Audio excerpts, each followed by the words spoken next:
Where the fuck? I swear I don't make it a habit to go to Game Banana and look for mods. But I am up to date on whether Dark Army Resurrection gets updated or not. Regardless. Somehow. Just conveniently.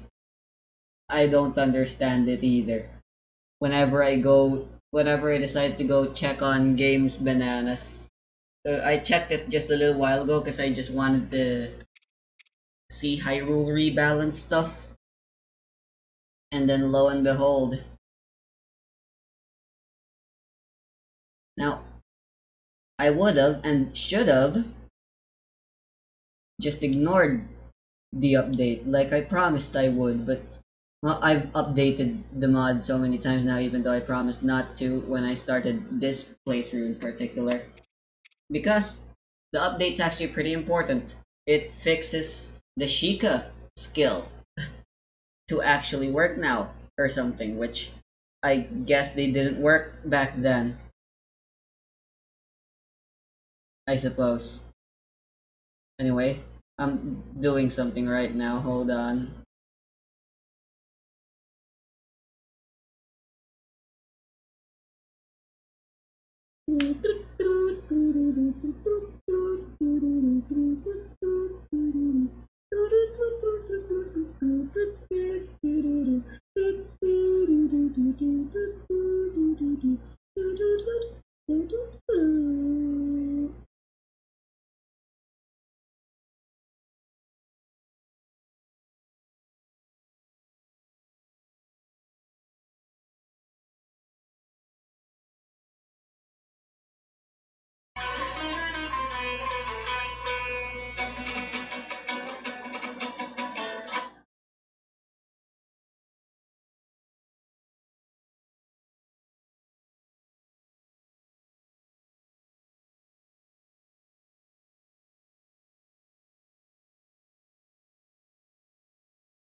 Alright, I'm gonna do some writing after this. Well, I wanna use up all my rest first and be as efficient as I can.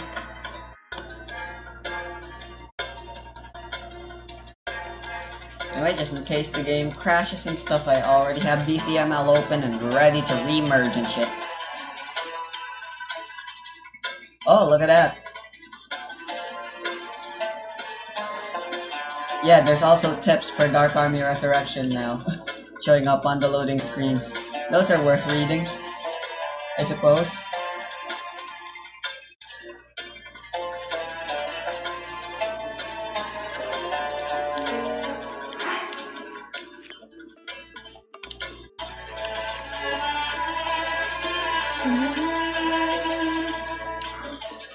I'll just have to be very careful. I was debating whether or not I should turn fairies back into a key item thing, but I've ultimately decided not to. But I am imposing a handicap now. In Dark Army Resurrection, you're only allowed to carry up to 5, so I'm going to also adhere to that limitation. If I get any more than 5, I either throw them away right where I stand, or I cook them before I leave a settlement. So in other words, I can really only get more than 5 if I'm in Kakariko.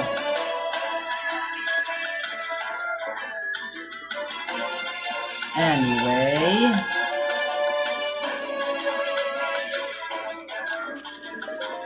I'm go. Hopefully it won't be that dangerous. But I need monster extract from Kelton.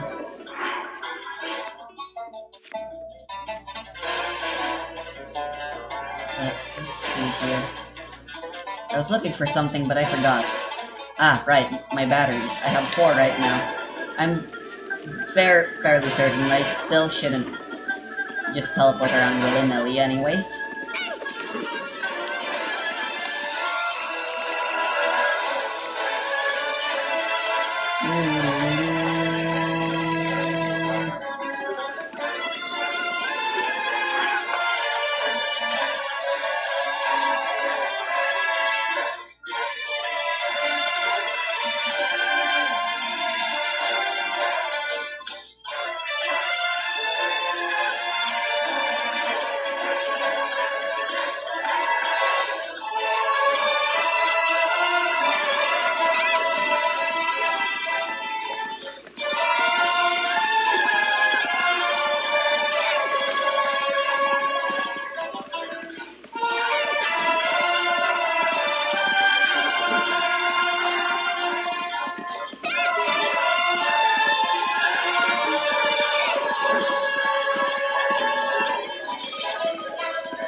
There it is.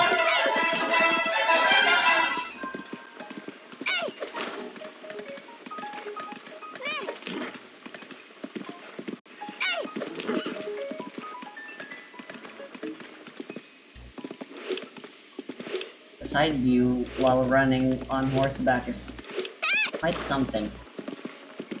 Look at that. The animation is so fluent. It's very scary what I'm seeing though.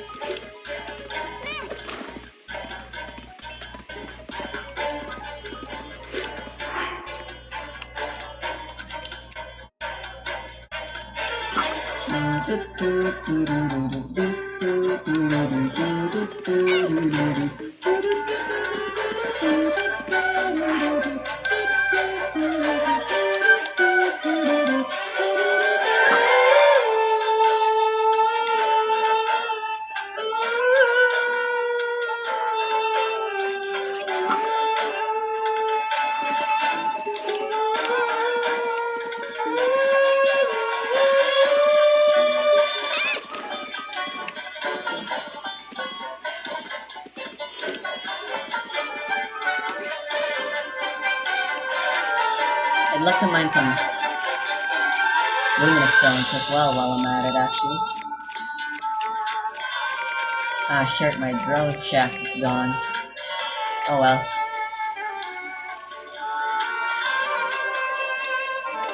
Currently, I still don't have a very reliable source of farming diamonds, so I'm still pretty reluctant to use the champion's weapons too much. They're durable enough, so as long as I use them in as long as I'm not too reckless with them, I should be able to keep them in my inventory for a while, but anyway, there is value in cooking these. I've just been ignoring it. Look at that. 8 whole minutes. That is very useful. Again, duration is really only as important as it is, because combat makes it so that I can't eat food.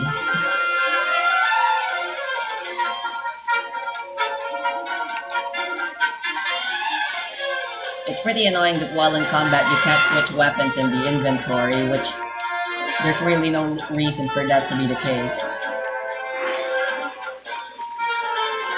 So I'm actually gonna check if there's a way I can handle that. It looks like there's only one fairy in the... I don't think any of my stuff can be upgraded right now. Yep, normal Choo Choo Jelly. Worthless. But wow, it's a base of 3 already? That doesn't seem right.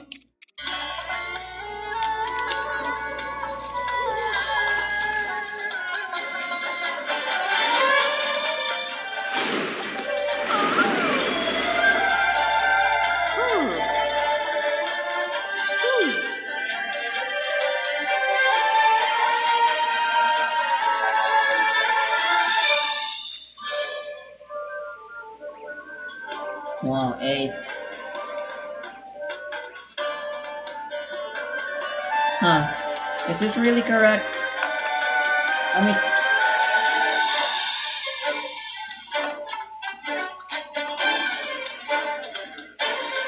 That makes enough sense.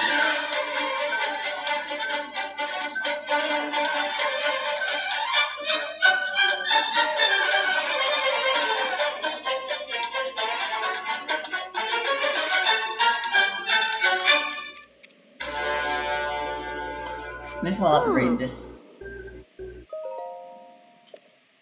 Actually.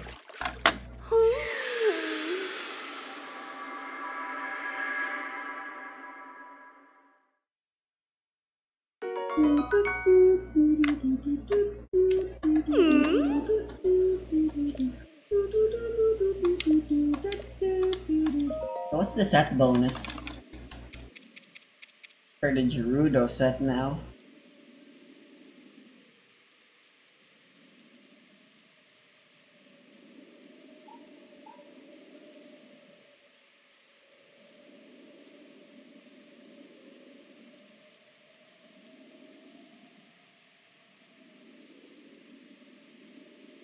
Armor.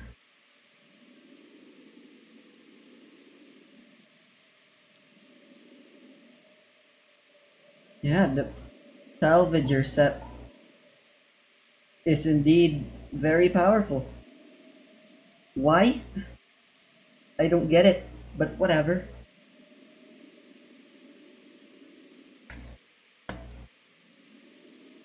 Seems I can upgrade it some more, so...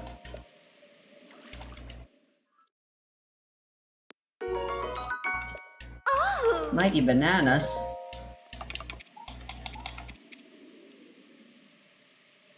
Wow.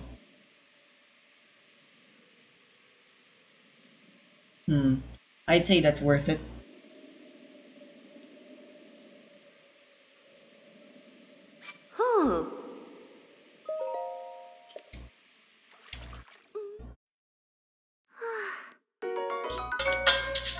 Whoa.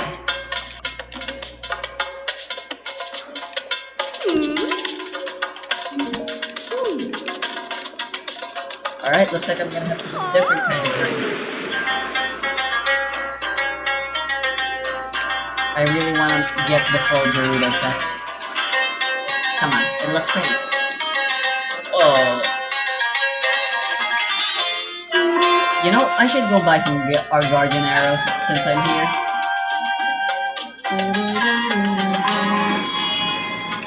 Oh fuck. Alright, so... Nothing new there anymore, huh?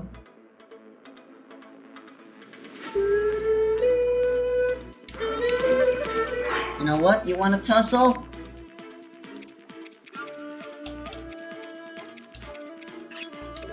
Ah, right.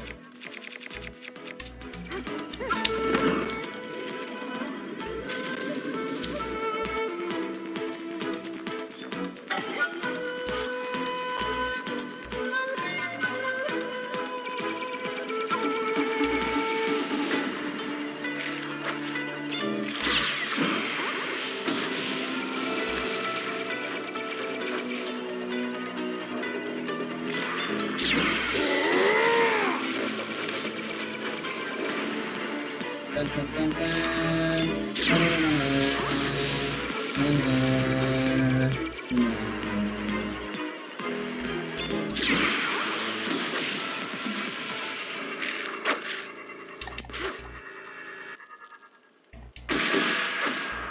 Ah! 私が守る。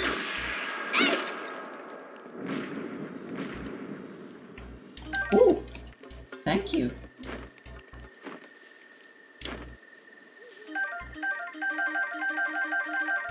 Good thing I'm still wearing the stealth set.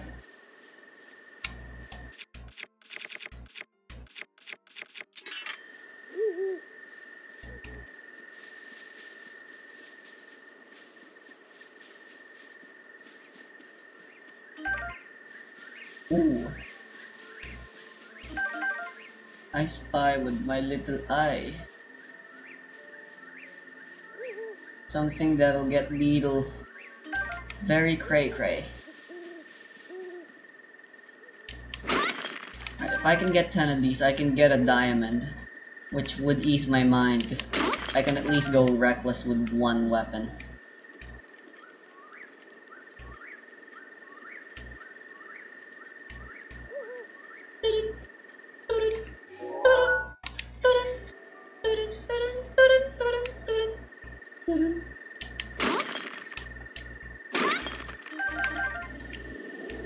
Oopsie.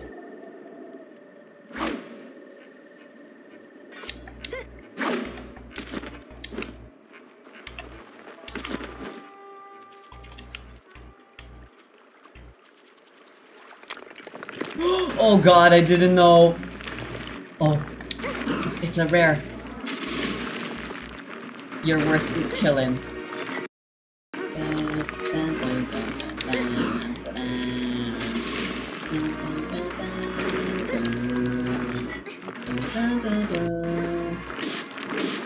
Let's try it. Yes!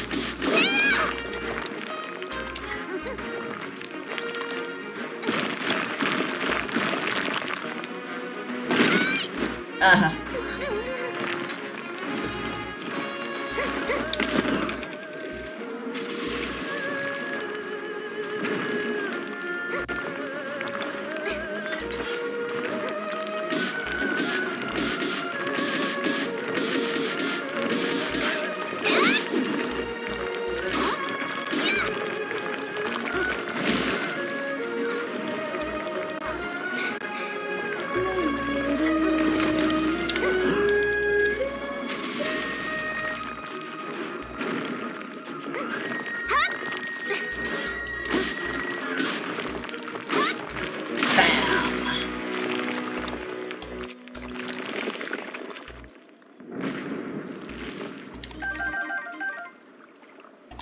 Yo!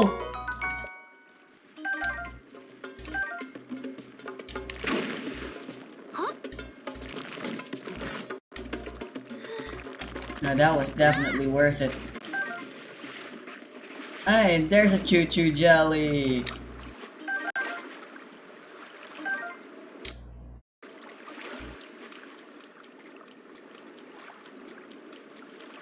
I'm gonna make a save.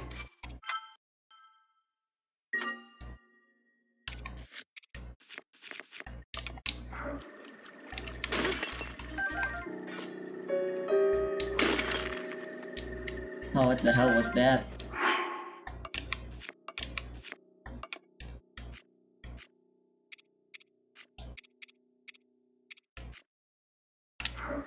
Seven.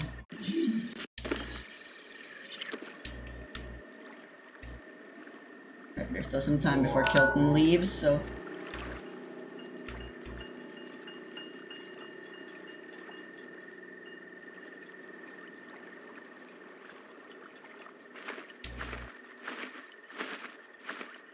So I have a gambling addiction.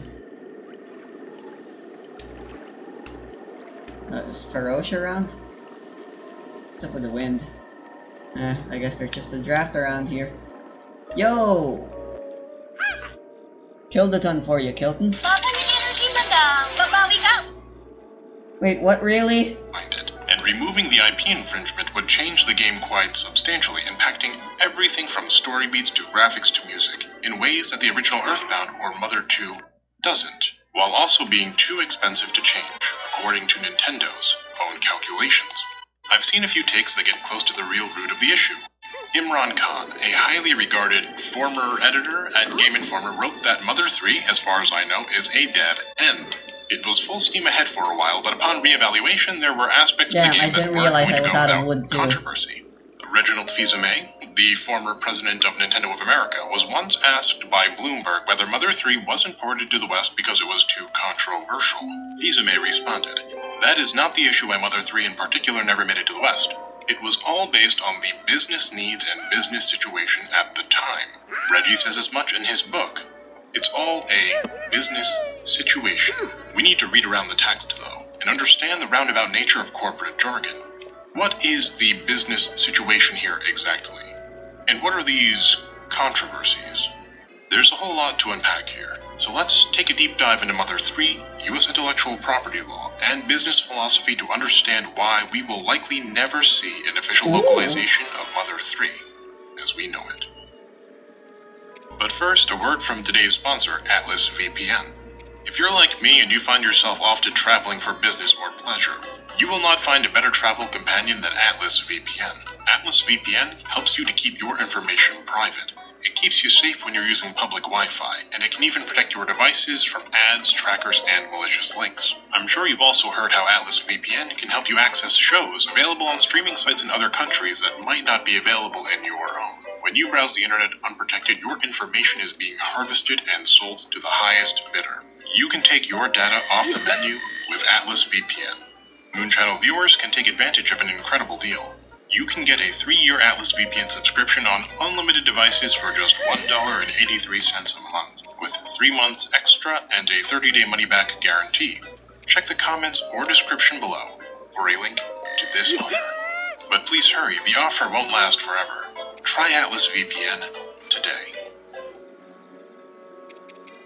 In the year 2013, noted singer-songwriter and alleged happy person Pharrell Williams produced and was featured in the song Blurred Lines by one Robin Thicke. The song was critically panned, receiving negative reviews across the board by various music critics. Some critics noted that the song seemed to glorify very questionable behavior. Callie Algrim and Courtney LaRocca of Insider commented that the existence of blurred lines was, and I quote, "a huge injustice to women everywhere." Other critics simply found issue with the musicality of the song itself. Andy Herman of The Village Voice called the song a smug turd of a pop culture tune. Rob Sheffield of Rolling Stone stated that Blurred Lines is the worst song of this year or any other year. "I can't remember the last time there was a hit song this ghastly. The sound of Adam Sandler taking a falsetto hate whiz on Marvin Gaye's grave." Of course, as is the nature of things, Blurred Lines would then proceed to top the charts in 25 countries and spent 12 consecutive weeks atop the Billboard Hot 100. The reviled song also quickly became one of the best-selling singles of all time, with sales of 14.8 million, and it was nominated for Record of the Year and Best Pop Duo Group Performance at the 56th Annual Grammy Awards. In an interview with GQ's Stelios Fili, Robin Thicke explained that he and Pharrell Williams were in the studio together when Thicke told Williams that one of his favorite songs of all time was Marvin Gaye's legendary 1977 single, Got to Give It Up. The two of them riffed back and forth, singing lines like "Hey, hey, hey." The result was then clearly a very Marvin Gaye-inspired song. Thicke admitted the influence, and it was noticeable from the get-go, with major commentators like Rob Sheffield having immediately taken notice. However, it is one thing to be inspired by a song and another to plagiarize it. You could even say that the line that separates inspiration and plagiarism is blurred. Not long after Blurred Lines was released to the public, Marvin Gaye's family, his estate, served a copyright infringement demand upon Pharrell Williams and Robin Thicke, alleging that Blurred Lines infringed upon their copyright of Got to Give It Up. When private negotiations failed, Williams and Thicke filed a suit for declaratory judgment of non-infringement on August 15, 2013, with the United States District Court for the Central District of California. In other words, they wanted to get ahead of an inevitable lawsuit against them by filing a lawsuit of their own which they hoped would clear their name. Now, if you haven't listened before to Marvin Gaye's Gotta Give It Up and / or Pharrell Williams' Blurred Lines, I encourage you to listen to it now. I'd play it for you, but I don't want to end up like Mother 3. Also, I'm sorry for making you listen to Blurred Lines. Alright, so... right, I wanted to buy some ancient arrows and stuff. Okay, never mind, I'm not teleporting just yet. That would be inefficient. Go use our last gale. Or never mind, we still have one more gale. The Rook's protection sure does come back super quick.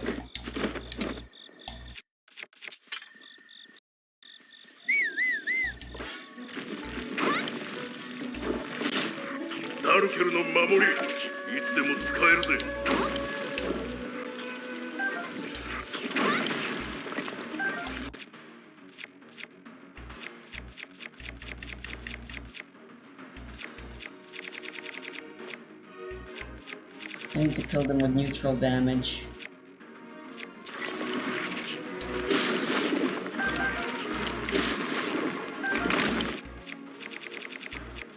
So I can get the raw deal.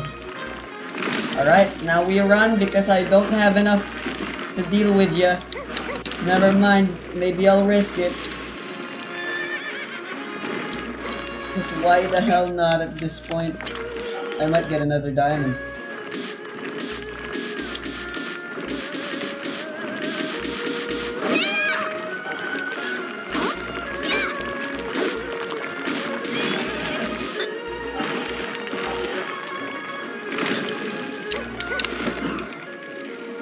Damn it, I am severely underprepared for this.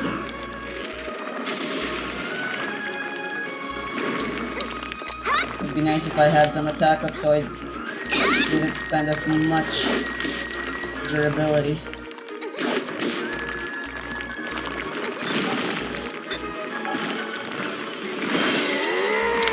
Oh my, that's still damaged. No.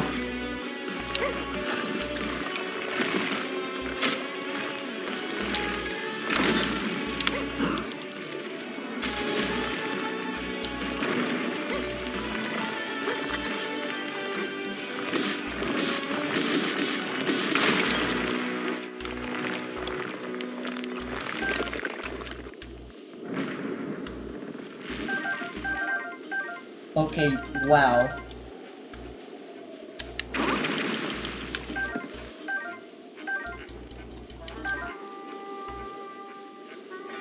Quite chuffed. Well, I mean, I guess it's safe to say I don't have to worry about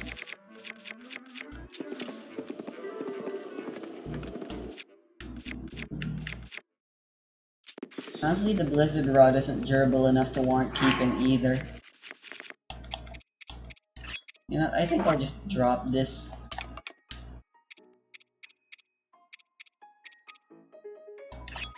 I will be using this for a while since Freeze OP. Run! Run! Run! I'm not taking any more risks. I mean, can you see my health?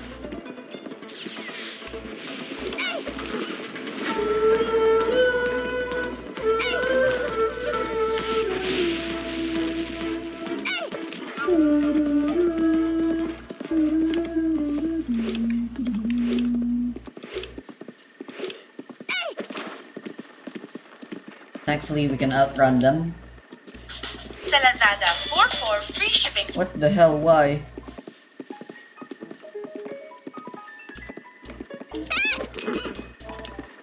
Welcome back. If you listen to both songs, you might have noticed that they don't actually sound that similar. The style is certainly similar, but we have a name for that style, and it's called Motown. There are undoubtedly some similarities, and the influence is obvious, but there are also some profound differences. Hey, by the way, did you know that before I became a lawyer, I was for a brief time a music performance major? Well, get ready, because on top of law, we're also going to learn some music theory today. Let's start by breaking down what is similar between Got to Give It Up and Blurred Lines. We have that classic Motown sound, the thick bass, the drums, the cowbell, and teeny percussion.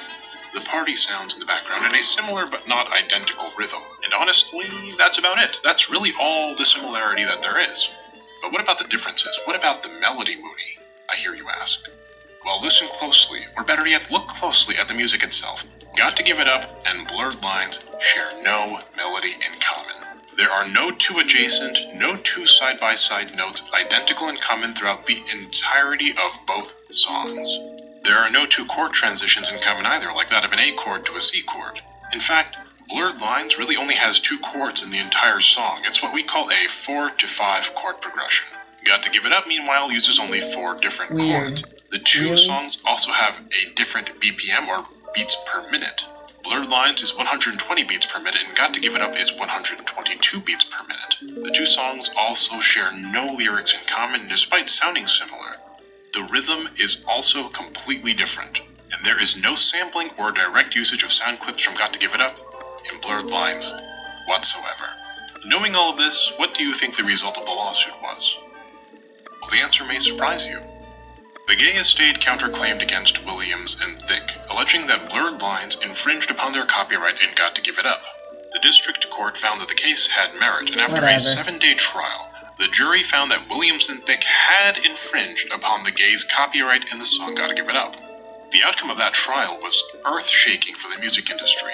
If you've been following all the discussion on AI art lately, you know that there are 2 camps with regards to AI learning from allegedly stolen art. On the one hand, one group says that AI is stealing art to copy and learn from it, and another group says that AI is doing what all artists do, by learning and being inspired by the art of other artists. Well, the outcome of this court case was like firmly establishing a rule pursuant to that first camp for the entire music industry.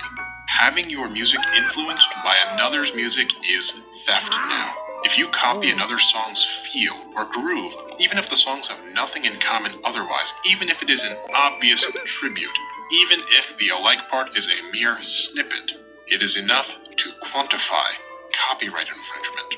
Williams et al. Would appeal the decision to the United States Court of Appeals for the Ninth Circuit. The entire music industry held its breath in anticipation of the result. The Ninth Circuit would receive an amicus brief, a sort of brief filed by uninvolved parties who still have an interest in the outcome of the case, signed and filed on behalf of 212 different artists, including Kurt Smith of Tears for Fears, Rivers Cuomo of Weezer, Patrick Stump of Fall Out Boy, Philip Bailey, Verdine White, and Ralph Johnson of Earth, Wind & Fire, and John Oates of Hall & Oates, amongst others. But it was to no avail. On March 21st, 2018, the Court of Appeals upheld the district court's decision 2-1. Thicke and Williams were made to pay $5.3 million in damages and a 50% royalty fee to the Gay Estate. It remains to this day one of the largest payouts in music copyright history. Judge Milan D. Smith, writing the opinion of the court, would state that the scope of their decision was entirely about narrow procedural matters, and, I quote, far from heralding the end of musical creativity as we know it. The lone dissenting judge, Judge Jacqueline Wynn, was not as enthusiastic. She writes, and I quote, "The majority allows the gays to accomplish what no one has before. Copyright a musical style. The majority establishes a dangerous precedent that strikes a devastating blow to future musicians and composers everywhere." The realm of music has always been an extremely sensitive intellectual property minefield. But the Farrell decision put what seemed like a nail into the coffin of fair use when it comes to music. When it comes to intellectual property, we here in the gaming community have it relatively easy. We may think companies like Nintendo are strict and cruel and harsh with their IP, but outside of our gilded walls, the reality of IP enforcement is ferocious. You may have heard me reference this in both the Nintendo and Sega videos. It's easy to damage your own IP, and every valuable form of media has its circling sharks waiting to take a bite. It is therefore in every company's interest to protect against those bites at whatever cost. And it only takes a single historical bite to traumatize. This is just the way the law is written. The outside legal world is just not like the one we know in video games.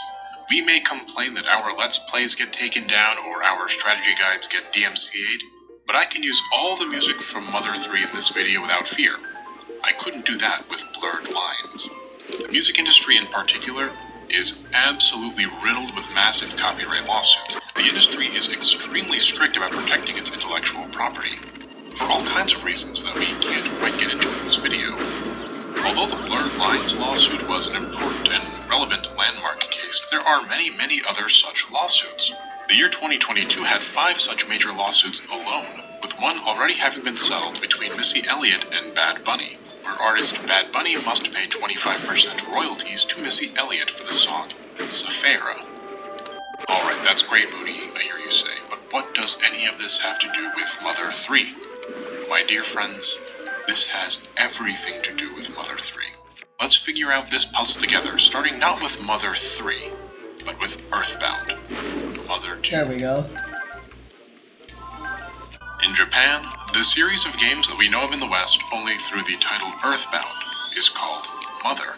Earthbound itself was the second game in that series, Mother 2. And Mother 2, despite its great sales in Japan, did not do very well in the United States.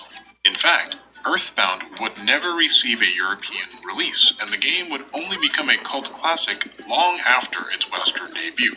Earthbound also underwent quite a number of changes during its English localization. Dan Owsen of Nintendo of America began work on the localization and completed about 10% of the script before noted video game developer Marcus Lindblom was tasked with finishing the localization. Lindblom would carefully remove references to intellectual property, religion, and alcohol from the American release. A truck's Coca-Cola logo, red crosses on hospitals, and crosses on tombstones were all removed from the Western localization. Alcohol became coffee, and the happiest blue cultists were made to look less like, you know. Now, if you know anything about Earthbound, you might know that for a long time it was also in a similar position to Mother 3. Although the game did get a release in the West, it, for a long time, never got a re-release, which puzzled Earthbound fans to no end. A popular conjecture back in the 2010s was that Nintendo was hesitant to re-release the game in North America due to licensing issues. Earthbound, after all, samples musical segments directly from artists ranging from the Beatles to Chuck Berry.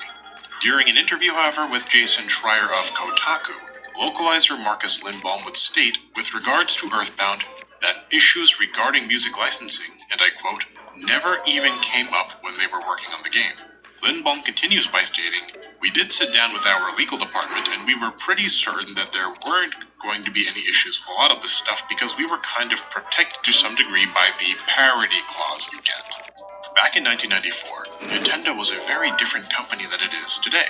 1994 was 2 years before Pokemon, 2 years before the N64. So it would be the most in October of efficient way 1994, for me to Nintendo's market cap was about and get everything that $6.5 I billion. want. That's roughly I equivalent to kinda the want some current speed market up, cap so of getting some more Konami. Fleet Lotus Its would be market cap nice. 4.3 times smaller than just I Roblox. don't actually And the even Nintendo this of back phone then now, was not as so legally there's been savvy. some change of During a plans there, which period is where very legal convenient. savviness in the arena of intellectual property wasn't quite as necessary as it is today. Going to And perhaps Farron would very be great, fortunately, since I need the Earthbound palm managed and to stuff. survive, legally speaking, despite its I many can IP collect issues, almost stuff by here and accident. then go to You see, Lurelin for Lindblom, and if he is palm correct in things, remembering, and then Nintendo were I'd like some completely and pumpkins as utterly well. wrong about protection by the so-called parity clause. So, In the United States, a parody is roughly defined as a simple form of entertainment conveyed by juxtaposing the irreverent representation of the trademark I with the think my idealized best image route created would by the mark's be- owner. In other words, and not just in the realm of trademarks, but also with regards to copyright, for a parody to be fair use, it has to comment upon or critique the original. This can be as simple as juxtaposing an irreverent representation of a trademark with the idealized image created by the mark's owner, but there is a more generally understandable rule of thumb. If you can't recognize it as a parody, it probably isn't one. Earthbound has a ton of musical references. There are whole YouTube videos dedicated to just that topic. I'll share a video here so that you can listen to it and get a sense of it. But take a very close listen. Those musical references are often not parodies but samples. They are sound quotations ripped directly from original recordings, and very importantly, transformed beyond recognition into something else entirely. one, The original works are not recognizable, and there is no critique here that can be discernible, even two. if the original works could be recognized. these musical references are not protected by parody. Oh, And if absolutely. Nintendo really I can visit operated under the assumption that they Kakariko were, last. then Earthbound getting past legal was a fluke. And because it was a fluke that came out of an immature company, at a time when such matters were not as fiercely monitored nor enforced, and because Earthbound was largely a Japanese game, with poor sales in the United States, it did not merit the scrutiny for the references it did Right, so contain. I definitely don't have But, enough money to and get this the is last only fairy conjecture, still. I suspect that Even once if I Nintendo decide to realized the legal landmine they had swallow released into all the my wild, they morals became unwilling to sell the re-release it crafting for fear of the trouble Earthbound related might stuff. cause. But Earthbound was still re-released, wasn't it? It was released worldwide on the Wii U Virtual Console in 2013. Heck, I don't even actually have enough to buy the rest of the Gerudo set yet. So getting some extended grinding period would definitely be nice. Remember how I said just now, some smart parodies about samples? Well, sampling is still an unresolved issue in intellectual property. So For those unfamiliar with this term, sampling is the act of using emotional Daft Punk's hit song One More Time samples the 1979 disco hit Spelling You by Benny Johns. The general rule is that legal use of a sample requires an artist to get legal permission and copyright. This process is known as sample clearance. Equally, in the case of the aforementioned Daft Punk song, Benny Johns could not use the song. And even though Daft Punk will likely owe a seven-figure sum to Johns for sampling his work out of clearance, they've never had to pay out. There is an exception to sample clearance, though. It is a combination of two different rules that apply slightly differently in the United States and in Europe. Samples are permissible fair use even without clearance if use is de minimis and transferable. In other words, the use of the sample must be short and the sample must be modified beyond recognition. In the year 2000, jazz flutist James Newton claimed that the Beastie Boys' 1982 single passed the Lincoln sample to his work without clearance. The judge found that the sample comprised only 60 seconds and 3 notes and was therefore de minimis. In 2019, the European Court of Justice ruled that clearance was required. リファーの祈りい Samples つでも使えるよ modified unrecognized samples. I'm gonna go cook some stuff already, so I know exactly how much I stand to lose. The original tunes are virtually unrecognizable in sample swag. In fact, I certainly didn't recognize any of them I love the Beatles. So because the musical references are largely sampled and done so in a way that is de minimis and unrecognizable, it's very possible that Nintendo, or experienced in these matters from one that now cares more about these matters about the time of Earthbound's re-release in 2013, gave the okay for Earthbound in spite of its potential musical issues, and in spite of their earlier ignorance of the situation at hand. There was nothing they had to change, and thereby, a minimal cost associated with it. That would not be Dang it, not having tails is kinda sucky. Oh well, this'll still produce some good stuff. Let's go back now to that Jason Schreier Kotaku that originally contained the Default picture. That article was published on March 24th, 2016. Just 1 month prior, in February of 2016, there were rumors founding that Mother 3 would finally see a Western localized release on its 10th anniversary. April 2016. Rumor was used by rather infamous Nintendo insider / leaker Emily Rogers. This rumor would then be corroborated by similarly infamous investigator Lee Robertson. Then, as if to nail in the coffin, Eurogamer, a highly respected publication, seemed also to confirm that Mother 3 would see a Western localization on April 20th, 2016. The date came. Mother 3 was indeed re-released, but only in Japan. There was no Western localization. And there are many conjectured reasons as to why that might be. All of them contribute to the greater picture. We will look at many of those reasons, but I'd like to focus on an extremely important that nobody has discussed in any detail. Whereas Earthbound's music is leaking into an IP law loophole that exists in the United States and Mother 3's music Mother 3's music is extremely of the game. It's not even controversial for me to say that Mother 3 has one of the best, if not the best, soundtrack of the game. I want to highlight a video now that shows the similarities between Mother 3 songs and materials that these songs do. See if you can notice the difference between these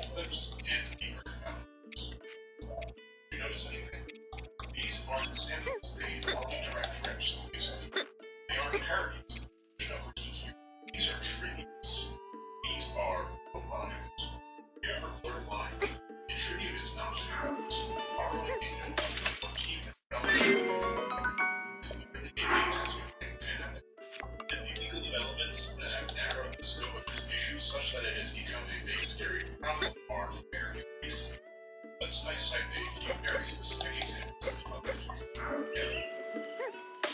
Perhaps the most egregious musical tribute of other three is the Fun Bizarre theme, which borrows almost note for note the motif back in the USSR by the Beatles. Take a listen and see if you can.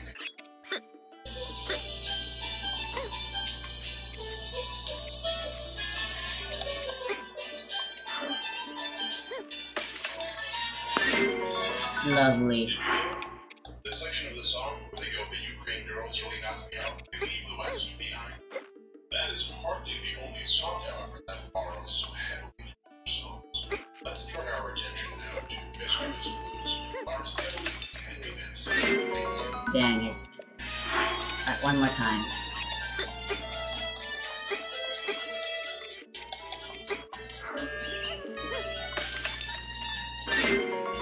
Dang it. Luck of the draw, heart of the cards. Resemblance here is pretty stark, but other songs, including Oh. Necessity, which borrows a motif Beetle. that lives under the sun and the stars, a formidable folk theme which has dramatic similarity to John Williams' Jaws, and El Mariachi, which takes from Astor Piazzolla's Libertango, a song which is not in the public domain. Isn't this such a utopia which references Alfred Nobel's 20th century Fox fanfare? Other three Clayman Factory ambiance, which resembles the beginning of Polo Parties and silly love songs. The beginning of the Gypsy's Home Song, which borrows the intro motif. Okay, you will do. ダルケルの守り Piano, いつでも使えるぜ Rico, which is taken directly from Age, and Natural Killer Cyborg, which takes a motif directly from Michael Jackson's Beat It. Ooh! You're the guy I was looking for!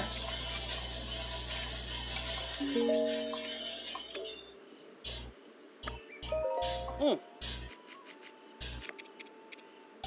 Did you hear it?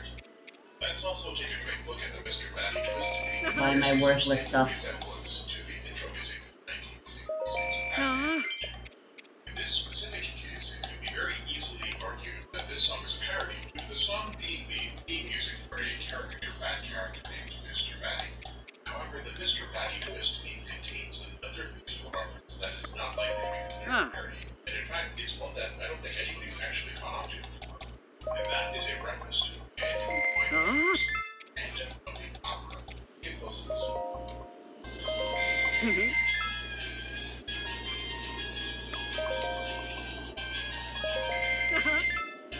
Can you hear the similarities there as well? Oh. You'll note that many of these songs borrow melodies directly lifted from other positions.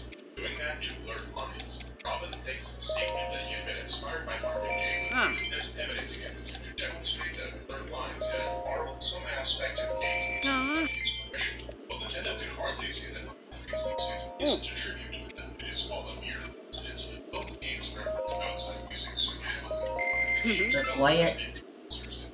Stated that they were influenced by the Beatles and other musicians. It appears these guys... It appears Hero Rebalance makes it so that these things just kind of respawn now. Expensive music. Ah. Music by the Beatles. By Just willy-nilly. Jackson. If Nintendo decided to just throw caution to the wind and take risks, they opened themselves up to potentially massive, retroactive liability. Not to mention greater scrutiny from the music industry as a whole. Nintendo, as you know, is extremely defensive and protective. It's not going to take risks to do it. Nintendo does not want any IP damage from threats or console. And in fact, this is hardly the first time for so-called musical homages have caused substantial legal trouble caused for specifically Japanese media. On March 9th, 2011, Toei Animation and Anime Dragon Ball posted a statement on their homepage where they exclaimed,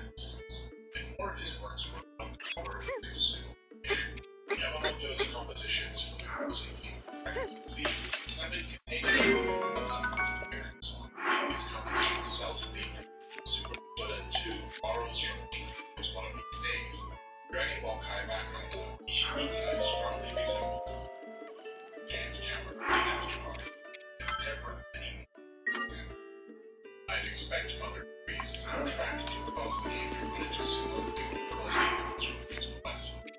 Homages are copyright infringement if they are intended to be respected. Now, legacy members. There are some songs that are functional tributes to Earthbound as well. What about that one battlefield that sounds like Tequila by the Champs? A song in Foresight Cafe that sounds like Alice Ragg's song. Well, generally, older music like Tequila by the Champs, released in 1958, is easier to clear. There are tons of musical references to it, or so is theory. The copyright holder, Golden Records, however, doesn't care and doesn't use its own. Good enough. It is hesitant to do so for some other legal reason, but Funny Nature maybe rights to Tequila. Or it is just happy to hear its forgotten songs in exchange for its lead.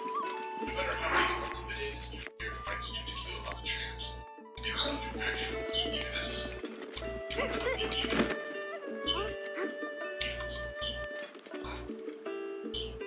as for the Foresight Cafe, Dallas Ragg connection, one could argue that the songs are rarely missed. That would even be necessary. Dallas Ragg impacts the situation. We don't even know when Bobby Jones of Dallas was String Band was to see what we want to do, and it is his estate's responsibility to push their rights. Nobody else has stand. Nobody else has the legal right to file a lawsuit for this. That's what you might know. This is all interesting. But in further support of this theory, I believe there is evidence that Nintendo has attempted to cascade waters with regards to Mother 3 soundtracks specifically. You see, although Mother 3 was never localized or released in the West, Mother 3's soundtrack was. In early 2007, Nintendo released 2 Mother 3 soundtracks on iTunes store without any prior. These 2 albums were Mother 3 Plus and Mother 3 Plus contained 10 highly regarded songs from the Mother 3 soundtrack and had a runtime of 28 minutes and 48 seconds. The Mother 3i album was more complex with a runtime of 1 hour, 5 minutes, and 5 seconds. The 2 albums combined contained a lot of Mother 3's music, including some of the potentially influential tracks we have already mentioned. The Mother 3i tracklist in particular contains some extremely obscure songs, including short tracks and even unnoteworthy snippets like This is Utopia. However, both of these albums exclude the 2 songs with the most egregious musical references, both of which are very catchy and pretty substantial songs. The first being the Fun Bizarre theme, which borrows from back in the USSR, and the Natural Killer Cyborg theme, which borrows from back I heard a Wizard. just 2 years later. God damn. Oh my.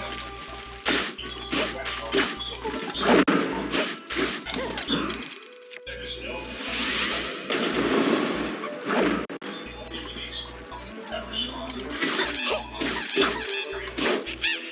In contrast, the album released in 2004, soundtrack released in 2003, with other albums at least 1 tracks in 2004. Piano versions of songs from the first in 2006. The original record release in 2021, we also saw the release of the Other Music Revisited album, which featured tracks recorded and produced and song covered by composer Keith. The album is available on Spotify, Apple Music, and iTunes. The short window to Mother 3 soundtrack release also lines up with rumors circulating at that time that Nintendo was mulling over a Reggie mentioned Mother 3 in 2007. Mother 3 would also get a stage music enabled label character in Lucas for Smash Bros. And 2007 also saw highly regarded video game news tipster Surfer Girl release a statement declaring that the Mother/Earthbound series is coming to be and/or stateside very possibly next year.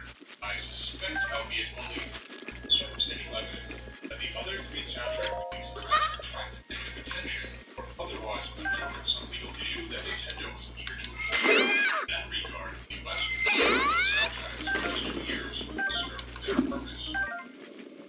But now wait a minute. I hear you say, if Mother 3's IP infringement is such a big deal, why is it okay for Japan to have released Mother 3? Why isn't Nintendo seemingly as afraid of the American music industry targeting Mother 3 in Japan? Although Because Japan's Japan- system is quite different from the United States. Don't get too deeply into the subject, but Japan's civil law system is what one might call judge-made law. In the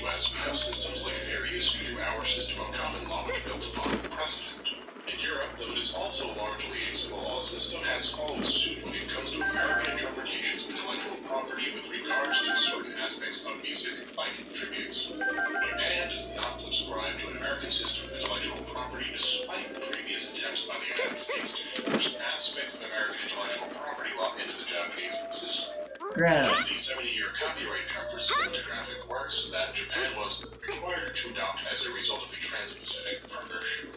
In Japan, there is no such thing as copyright. Copyright exists as a combination of two parts collectively referred to as Chosaku Kenho. The first part is author's rights, and the second part is neighboring rights. These author's rights and neighboring rights are then broken down into other separate rights, including moral rights, economic rights, and performance rights. We might explore the depths of Japanese copyright law in future video, but to make a long story very short for this video, Japanese copyright law is simultaneously much more strict in nature than American copyright law, while also being much more lenient. The U.S. is a fair use defense, which we briefly discussed. This allows individuals who have been accused of copyright infringement to prove their use of copyrighted materials was legal. Japan has no fair use defense and no precedential law that creates such a fair use category. However, because Japanese copyright law protects more broadly, Japan has a de facto higher threshold to qualify for copyright protections than the United States does. This is partially why Nintendo is so much more lenient with its Japanese fanbase than its American fanbase. In this case, the ambiguity created by American intellectual property allows for situations like the Blurred Lines case, which would just not happen in Japan.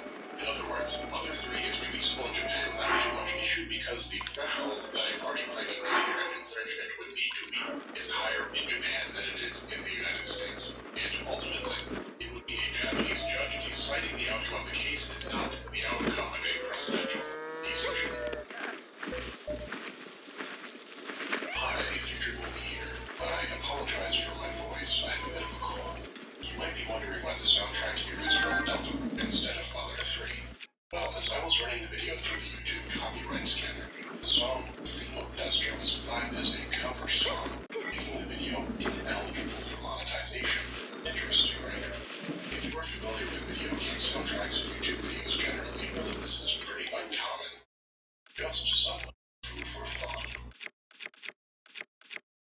Let's return briefly to Reggie's statement that Mother 3 not being localized in the West was all based on the business needs and business situation of the time. While I would argue that copyright infringement in Mother 3 is potentially its largest problem, Mother 3 has many other issues as well. Mother 3 features some extremely dark themes, all of which involve children. There are characters like the Magypsies, which may invite unwelcome political commentary for Nintendo, especially in this day and age.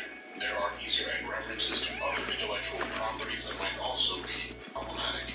Any localization of Mother 3 would Oh boy, it's the banana selling guy. issues on top of the musical element in the book, all of which adds up to a potentially enormous cost and potentially enormous liability. So let's return then to our calculus. Is the cost of execution worth the potential profit? In an interview with NTV News, Reggie stated the following. Mother was a franchise near and dear to Iwata's heart, and it's something I'm trying to get smart on to understand whether or not there is an opportunity here. Certainly I've seen the success in Japan that hasn't gone unnoticed. It is certainly something that Nintendo is well aware of the balancing test it needs to do before Mother 3 becomes a reality of the West. If you want to see a localization of Mother 3's early releases of the other games in the franchise, bring attention to the game and its gameplays. And Nintendo sees the profit that exists therein, potentially profitable enough to overlook the costs of localization.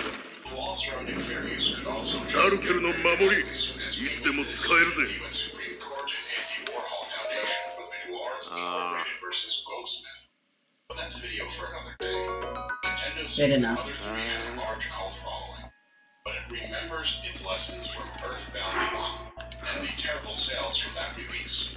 Nintendo also sees the enormous costs and liabilities that a Western localization would potentially warrant, and how upset the fandom would be if there were too many changes made to such a classic and well-beloved game. As such, as long as the costs and risks of bringing Mother 3 to the West outweigh the potential profits, we will Just run for it, lady. That's what I'm doing. Secret Joestar technique.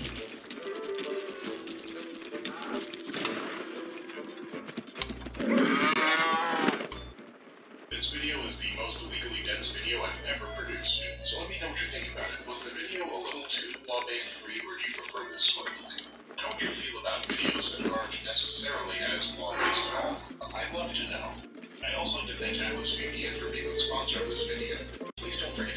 Atlas VPN's 3-year $1.83 per month deal in the description and Hey. comment. As you all know, 10% of Moon Channel's revenue goes to charitable causes, and that Hey, includes it's this guy 10% again. of our sponsorship income. Once again, he Atlas VPN is refilled all his Beatles. Moon Channel, and I hope that you will join us by liking How and does he do subscribing it? or even becoming a patron via Patreon. Alright, I wanna go gambling. As always, Since I'm here, may as well, you know? comments are always a joy to read. I've been your host, Moon, and thank you for tuning in to Moon Channel. I believe in skies forever blue.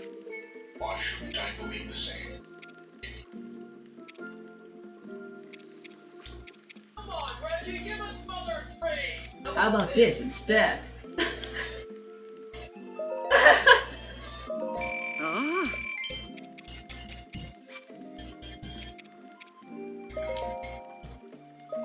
Oh.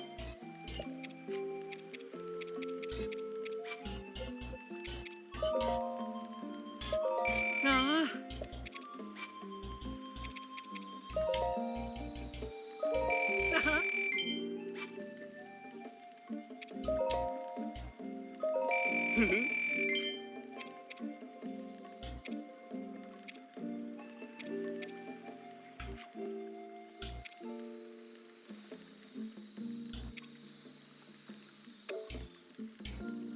One of the saddest yet funniest Ah.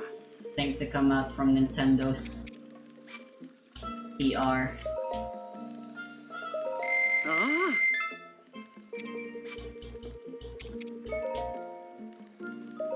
Ah. Ah.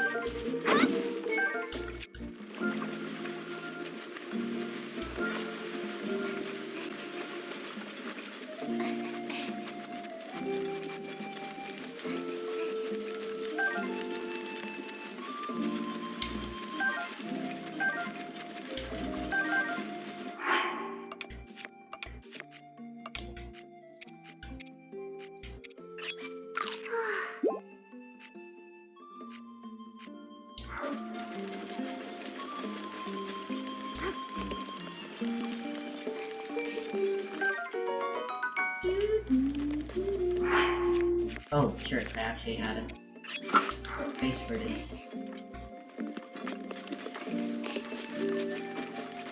Where's money making game?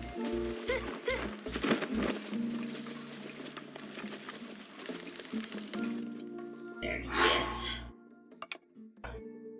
I gotta pee.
Oh my. Blinking. That means this needs to be charged.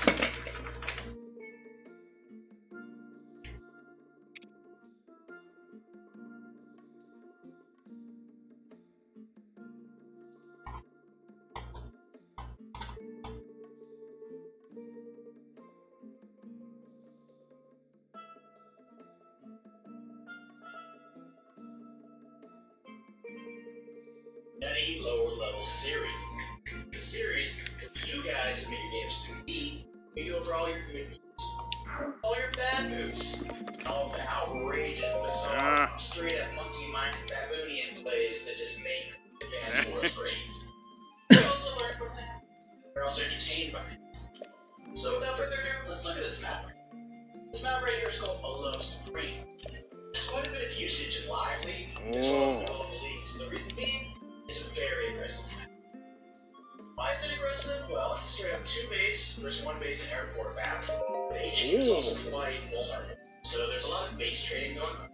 There's a lot of HQ rushes going on. And there's also no comm towers, which is also a little bit notable. Doesn't impact the game too much, just makes certain CS a little bit better. Does that actually matter, or is this guy literally just...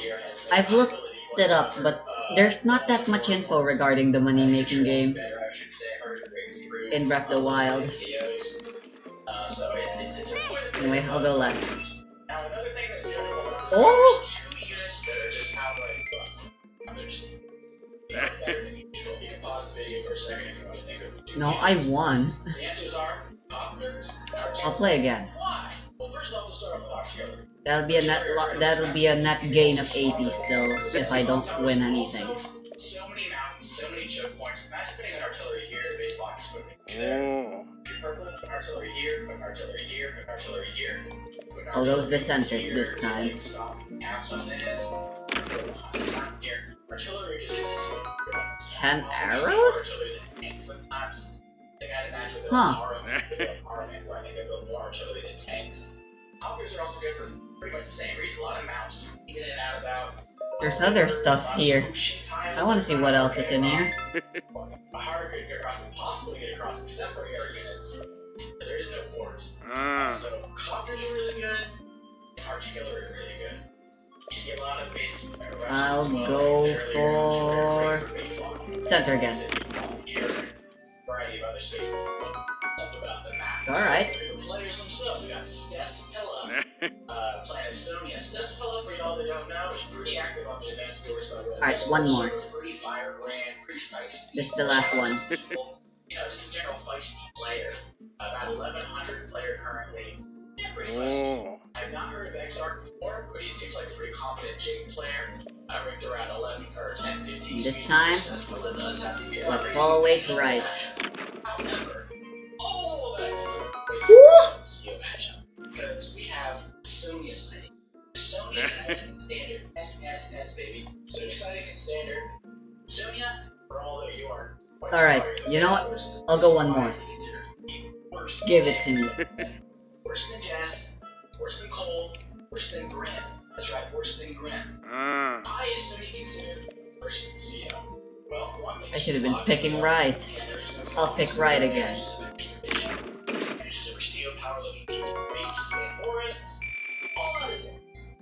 Only things that Sonya has going for her are better counterattacks, and your unit HP is That's fine. So she does withhold some intel from the enemy.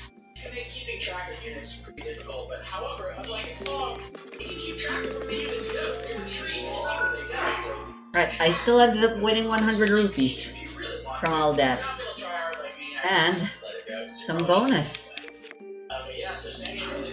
Arrows to be precise.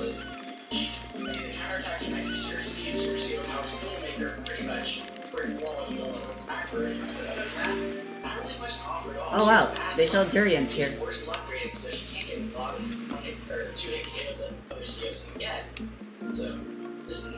Hi. XR shows Jake, and I widely agree with Jake being the next thing on this map because of all the arrows. I'll take the arrows, and then let's get out of here. Where are we going next? Now, Stespella is a Sonya main, I should add, by the way. I actually played Stespella back in the day, maybe August 2021. and I lost this Ella. That was one of my first games, I think maybe one of my first 15 games. I lost in Fog. Sonya versus Sonya. For those that didn't know, I actually was a Sonya main as soon as I started Advanced Wars by Web. I didn't know anything about the tiers, I just wanted to play. Went in, chose Sonya. In my first 15 games, I only played Sonya. Did pretty well. I was going 10-0 at first, just Sonya's wrecking shit. But eventually I realized, hey, Hawk is really hard to beat as Sonya in standard. What the heck is going on here? And that's when I finally realized that Sonya is actually garbage for the most part. Even in Fog, she's probably the worst tier 3 CO. But Stutzcola, you know, sticking strong with the Sonya, I actually appreciate that. I respect that. It's a challenge in big standard game mode. If you want to challenge yourself, get Sonya main, do that in standard. Cream Guy is great, but until you see Sonya Girl, that is more impressive. If you see Sonya Girl, you're a guy. Sonya Girl, oh my god, that would be impressive. Anyway, without further ado, let's get into this game because it's gonna be that. That's all I'm gonna say. So starting at the top, in the dark green, we got Stesspella. Oh, Stessie. And at the bottom, we got Exarch. We got the Jake Hermes. So, pretty much standard, you go down and get this chain over here. I mean, you can be aggressive and go for this up here. But typically, this is your one base side. You're gonna lose this eventually to the two bases anyway. So why be super aggressive? So I agree mostly going back. Be conservative on your weak side, go aggressive on your strong side. Combat artillery on your strong side. Be aggressive, maybe some tank artillery or tank anti-air copters on your weak side. Just protect your HQ first. So I'm expecting to see artillery as the first vehicle. But we have a weak over here by Exo. A little strange, but I guess he wants to put that early pressure on with his two base. He doesn't want to allow either of these capture. If he does allow it, like, he's going to kill off the infantry or at least weaken it with this infantry here. Maybe double team kill it off. So these are good contested. Usually green will get one, maybe, or maybe zero. But purple, like I said, is going to wreck shit if you give purple time. It's two bases versus one base. But one base is kind of has forests around it. It's just not like the terrain is worse than the one base, and it just has less units, so you're just gonna lose one base. I don't really use the stuff related. Which is a lot of fun. Like I said, I don't need to cook them anymore. And inventory management is pretty important. Actually, base skin to build a tank, I think that was a bit of an overreaction. I would have built an artillery here to get more of that recon and maybe build a tank later on or something, or it's not the end of the world. Yeah! I don't agree with that. But sometimes people see recon like infantry, I would love some artillery pressure to I don't want to give up pressure on your strong side just to defend your weak side. In a lot of cases, I just put on the gas, let's just go, baby. Because this is an inevitable decline on your weak side. So you might as well just put the gas on your strong side and just wreck shit. So, see the Riki does, back off. Not really got no juices out of it though. This means he's gonna block that cap, but he wasn't gonna get it anyway. And Purple thinks he's gonna get that down. Might temporarily get it, because this whole Stessie might be happening. Like I said, temporary. I would instead go for it. There's nice chains in the middle of these two properties early, because those are super contested. I'd rather go in the middle of this infantry onto this river over here and capture that rather than go. I know this isn't intuitive. You can actually hold on to these little properties a bit longer than you can on your base. So this tank actually wasn't a terrible plan, I must admit. I mean, it allowed him to secure these two properties over here, but I do disagree with having an artillery on the weak side. You do not want to be proliferating units on the weak side. Like I said, it's kind of an inevitability that you'll be using that side. It says he was super aggressive capital here. Yeah, I don't care. That's fine. Only infantry on the strong side, kind of a rare sighting. Typically on the strong side, you want to see some vehicles in there. You want to see some tanks, you want to see some artillery. Not yet, so far. And yeah, so Exarch, recon pretty useless so far. Looks like it's trying to get a little side snipe on this infantry over there, at least do some damage after it captures the property.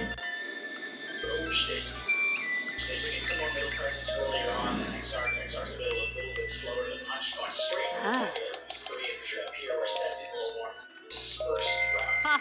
I more agree with the middle, like I said, this river over here, beautiful. Don't go for this, go over this infantry. I'm gonna predict it now. Purple's gonna have a pretty weak set of posts, I guess, right now, just judging no vehicles into this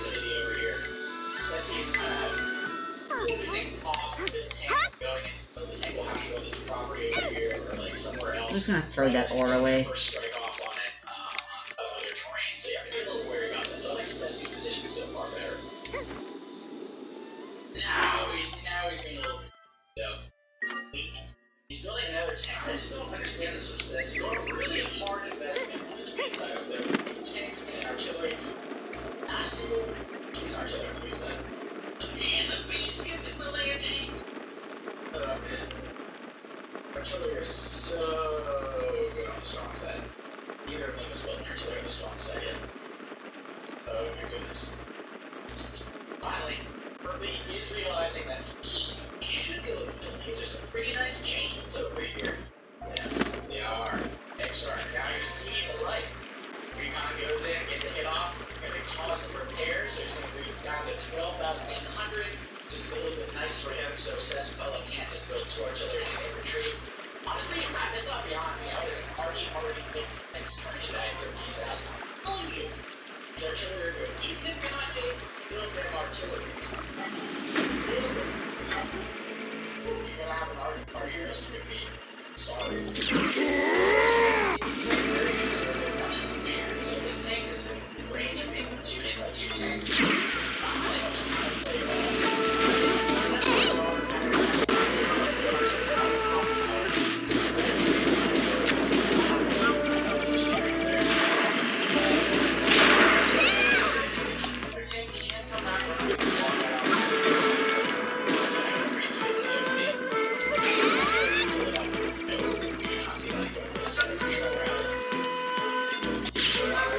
Shit.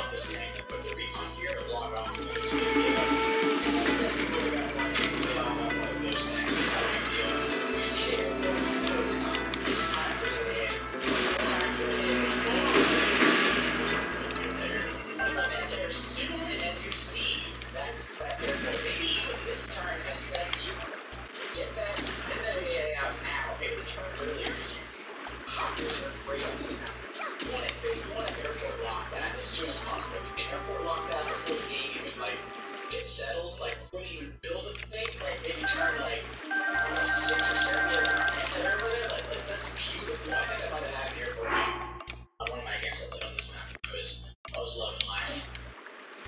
Being a little aggressive over here is XR. I don't like that. Going for the cap over here on the strong side of Sesapella, that's just an ass. I don't like that at all.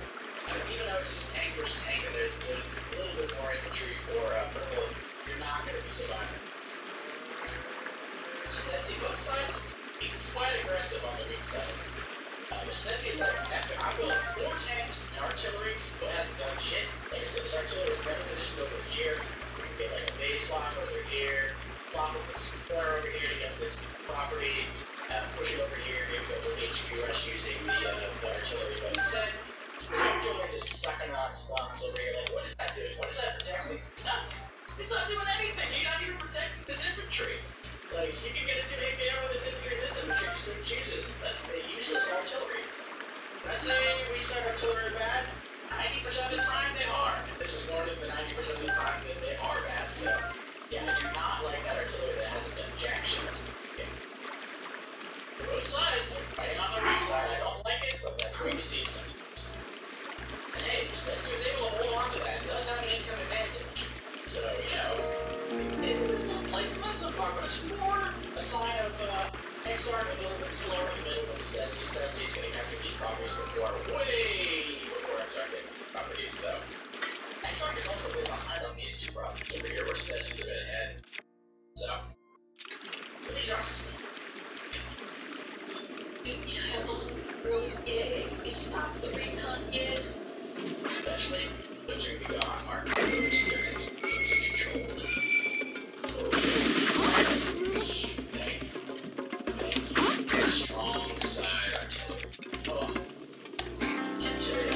Ah, right, I need to.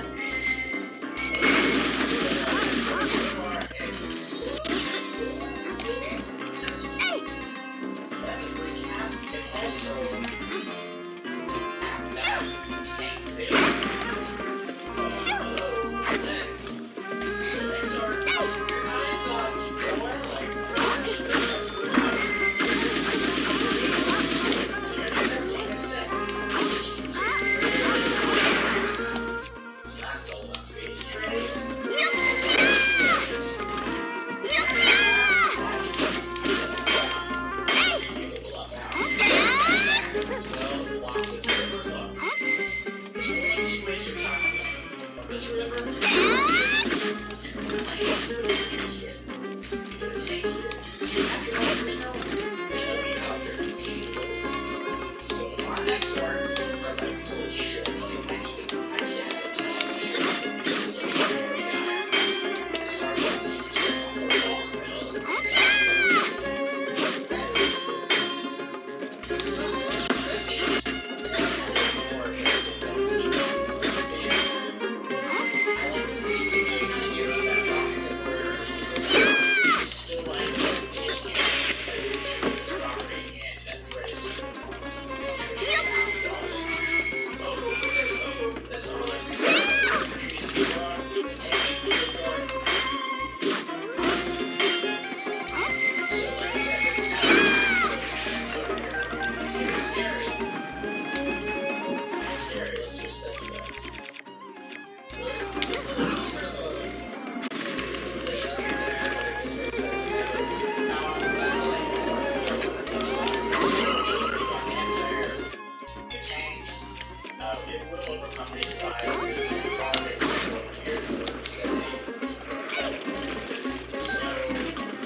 ダルケルの守り、いつでも使えるぜ。Sony bombers are also like Sony bombers are your superpower?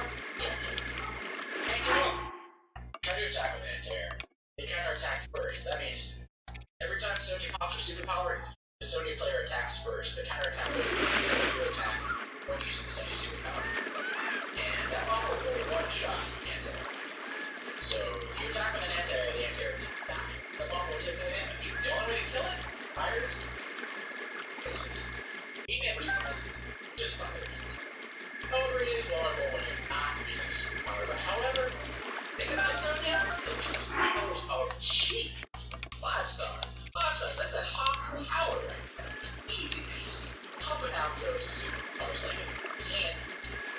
So, interesting. I still wouldn't buy Iron Army. I wouldn't build that. You're gonna have to base it.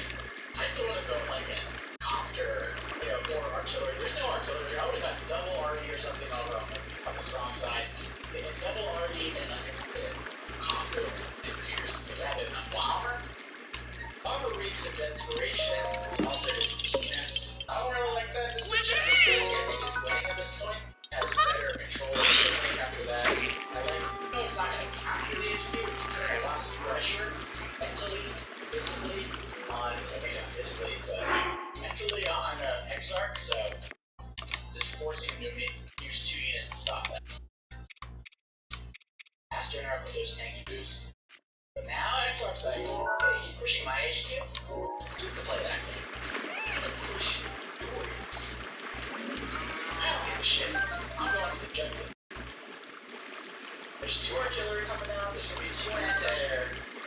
That's looking like a pretty damn scary army brewing over there. Brewing, which is called.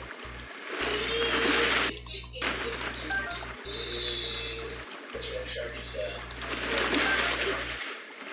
So, what's this? I ain't letting that happen. Look at that Sonya though. Any other CO? Probably dead right there. Sonya though, 1, 2, 3, 4, that would have been a nice follow. That's what you get playing as Sonya though. No calm tower, Sonya. You're gonna have bad rolls. She has bad luck. I'm telling you, worse than old lightning red. So, this is such a strange game, by the way. You can't play you never see the one base side holding on to these for this long. They 12 and both sides holding on to their each side property that are contested. Very atypical. There's a reason why we're talking about the nutty lower level series, but this enter and playing for peanut territory. I'm talking about playing peanut nuts. Alright. Now, Snezzy, finally! You know what? 36 is fine. This one is closer to the HQ though, but finally! I would love some frogs The though, and Artillery Club, buddy. You made it. There's Artillery Anonymous, I know. the frogs I rag on people building in the artillery rain on the show up the most You gotta build an artillery on around your side. here. Unfortunately for old Stessy, But it takes too long to get there, and I just don't feel like it. And as far as I yeah, or so maybe not, I forget the number. It was 10. For God's sake, 12 days to build artillery on the stock side, that's not good. Also, this artillery let's here, get the tower here. one of those spaces right there, and here, and a Jake Tower, anything you need is super power on this map. It's the extra range given to the artillery during this Jake Tower is just phenomenal. If I can somehow get like 3,000 rupees, that would be amazing. She has a nice defensive superpower. She lacks that punch to really knock out the opponent. Add her 2 plus movement superpower, or 1 plus movement COD.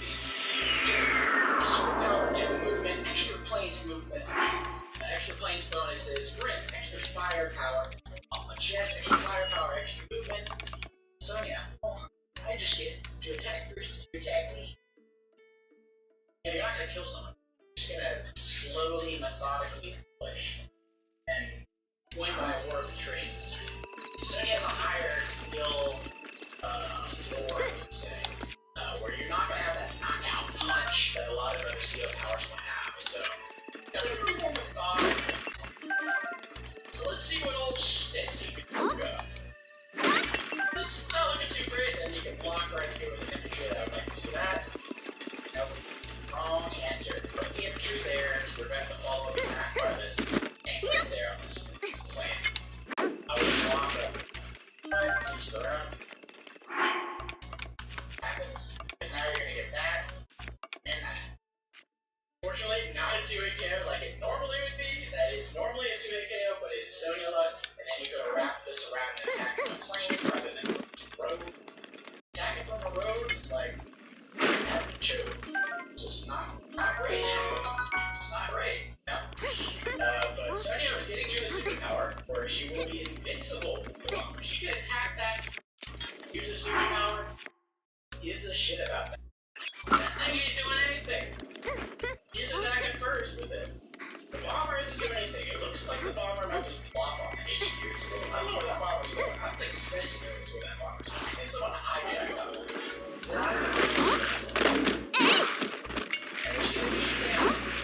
Is that Lionel? Bye-bye, artillery. Bye-bye. I like it. Okay. Here comes the next one. You know why? Because Sonya's gonna pop this superpower before Jake, right? And Jake can't use the superpower against Sonya because he can't attack first. 私 All が of you 守 gonna る have counterattacks first. So it's best to get your power out before Sonya uses superpower. She has less stars. She has This is 5 stars versus where we superpower. use it, Jake has take 6. advantage of our speed up and run. Just brutal. Brutal attack this. Put the infantry there. Okay, attack recon here. Infantry there. Next turn, tap and win. Tap and win. Or force the bomber, and then you kill the bomber.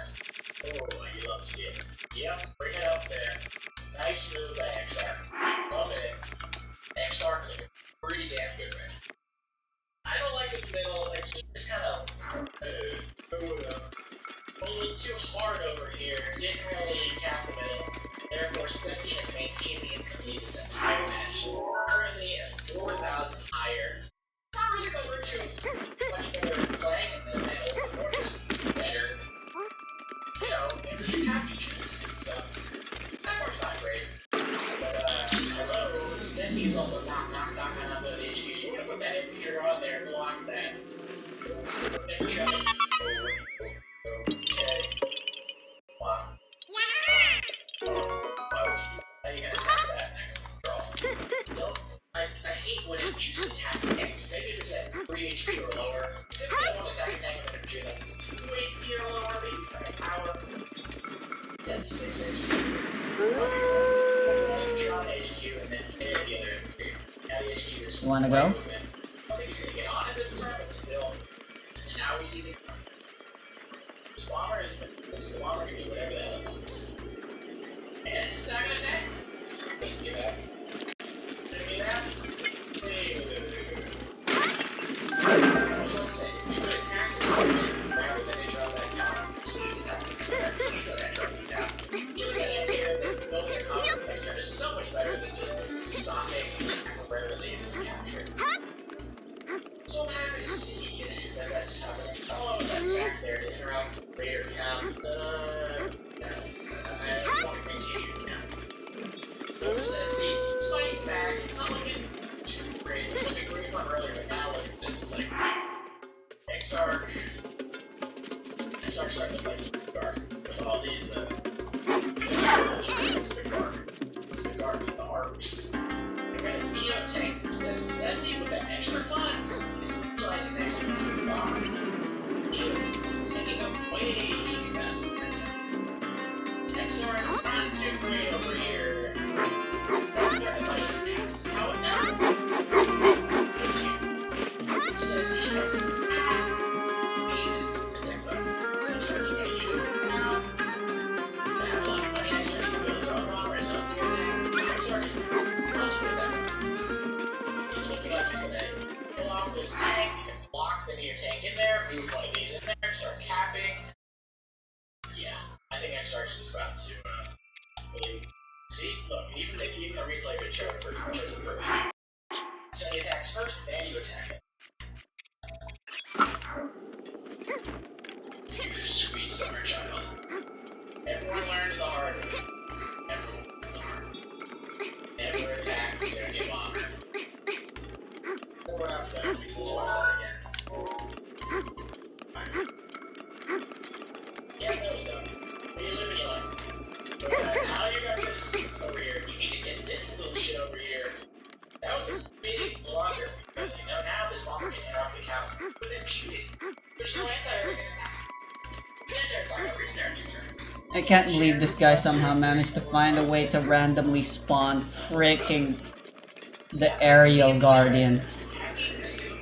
Like, what the actual hell? Just as hard as I capture these pounds over there, and now we have a blocking. Where you block it, and attack that because they're stuck on the base and you stop your production. So it's actually quite smart putting infantry, putting anything in the way to prevent Stessie. Now Stessie is going all the way around over here. All the way around over here to stick on the HQ. Literally, there's Oh, that was strange. A very strange crash. If that anti wasn't dead, I would have said genius. But it's not dead yet, so this is looking terrifying. You gotta get those anti-air. Sure.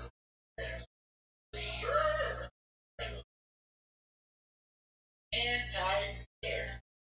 Just anti-air. Oh, that was right on time. Now we're talking. Yeah, base skip's worth eating now. Whoa. He base skip when he had 11,000? Oh, you. Copter. Infantry, like, build a tank, I don't know, artillery, anything. Dude, don't base skip when you have cash in the bank. You base skip when you want to tech up. Bruh. 3, 2, 1, go!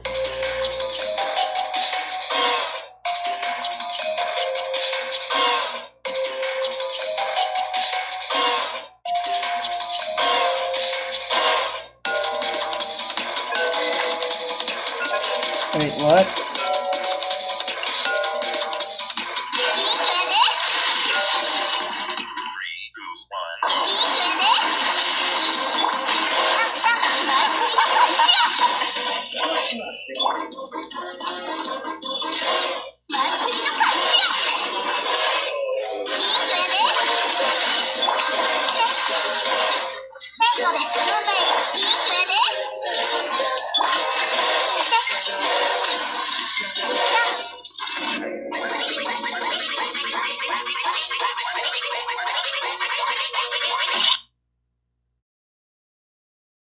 Okay, let's go into the living room.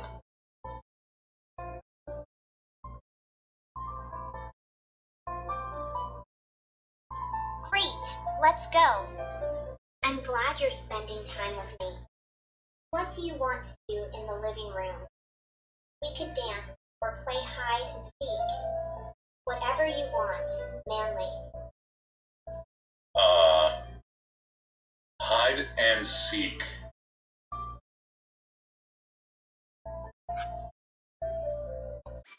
Yay, hide and seek. That sounds like so much fun. Great, Manly. You count to 10 while I hide, okay? Don't look until I tell you to.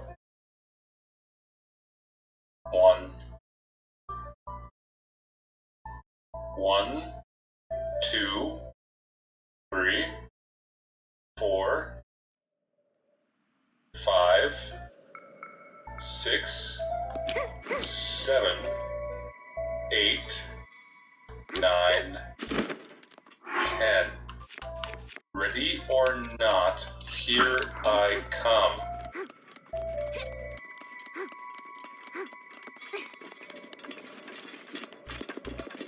Hey, no Well, fair. maybe if you like catching head. You found me too quickly. You weren't supposed to look until I said so. Okay, fine. You win this time. But next time, I'll definitely win. She's really upset. She's like up in my grill. I will hide.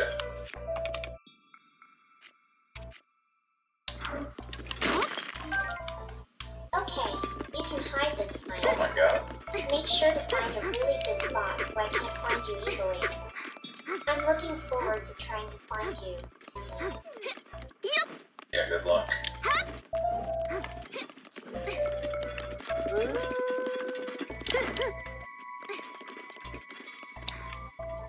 I am hiding.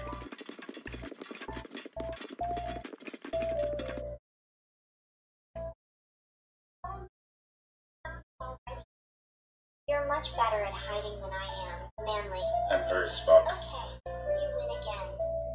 But don't get too smug. Wait, what? I'm definitely going to win. Can I touch I'm your mysterious. ears? I mean these, not those. What? No, you can't touch my ears. That's really creepy and invasive. Don't you think you're being a little too forward, Manly? I don't like it. Did you know I am a YouTuber? It's good enough, yeah, YouTuber. Really?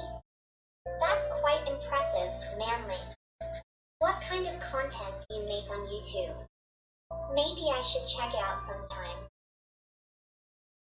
I play video games and talk over them for a living.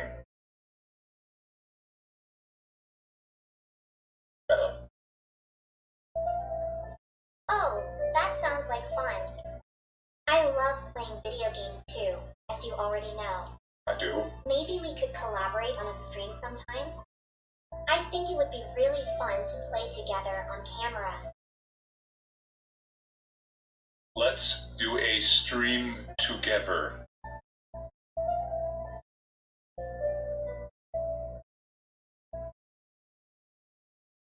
Yes, let's do a live. Why do you like marketing Genshin Impact so much? We can play Genshin Impact or whatever game you like. Let's set a time and date for it. Okay, Manly? I can't wait. Yeah, what Alright, the heck give me is this Let's developers? see what happens. Genshin Impact Or maybe- sucks. I think that's gonna That get her, between you and man. me. What? How could you say that? Genshin Impact is a game. I love it so much. I can't believe you would insult something that means so much to me. Why would you say that? Let me leave, or Genshin Impact gets it.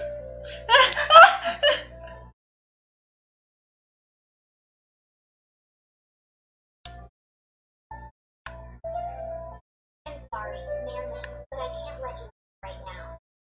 I need you to stay here with me so we can have fun together. God, it's the Genshin Impact Killer. Genshin Impact like that. It's a great game, and I'm sure you'll come to love it as much as I do. Give it a chance.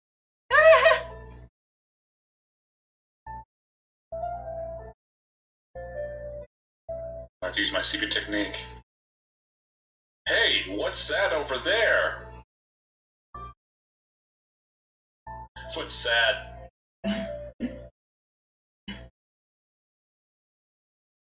Sad? I'm not sure what you're talking about, Manly. Is there something making you feel sad? Let me know, and I can do my best to help you feel better.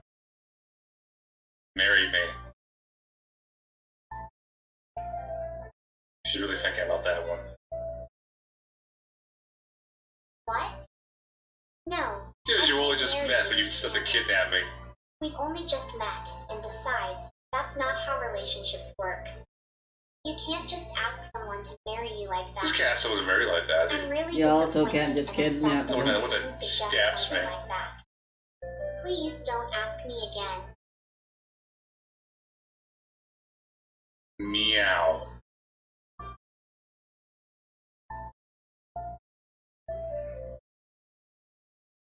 I'm sorry, Manly, but I'm not in the mood to play around right now. It's not funny to meow at me out Yes, of it is. nowhere like that. Can we please have a serious conversation instead? Meow.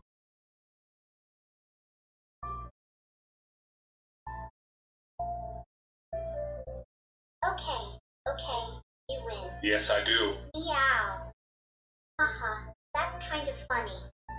But seriously, Manly, can we talk about something else now? Is there anything on your mind that you want to discuss? Nope. Meow.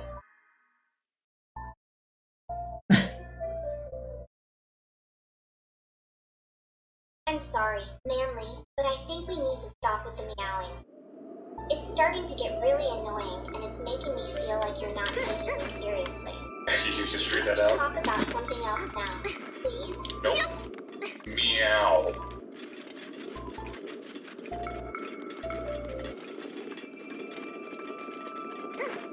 Okay, I guess we can keep meowing if you really want to. Meow. Haha. Haha. But seriously, Manly, let's try to have a real conversation now. Is there anything you wanted to talk about? Nope. Meow.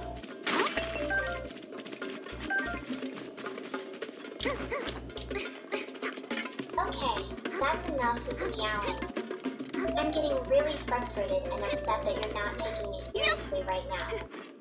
Can we please talk about something else? No.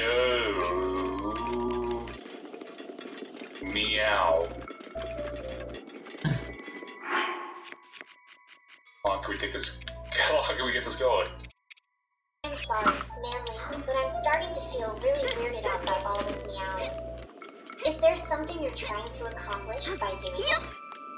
I'm having a hard time understanding why you would keep doing it even though I've expressed my discomfort with it. Meow.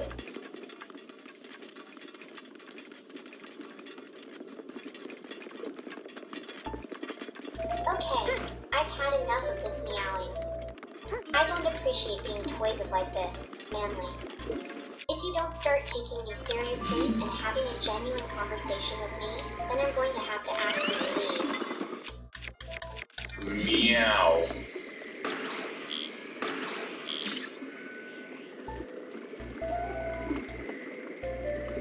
That's it. I've had enough. I can't continue to tolerate this behavior, Manly. I think it's best if you leave now. I'm not comfortable having you in my space if you're going to behave like this and make me feel uncomfortable. What's going on? This is gonna work. Meow.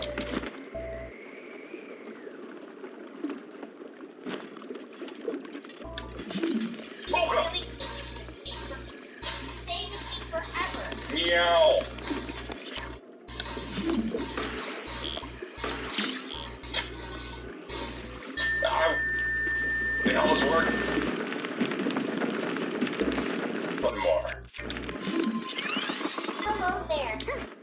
I'm Yukari, your girlfriend. How are you feeling? Hey, Did you you're finally have awake. rest?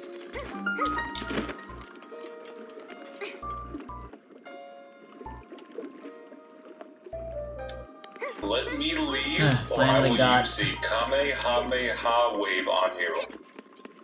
That looks... that looks nothing like how I said. What? You're on the Happened car. to the car? No way.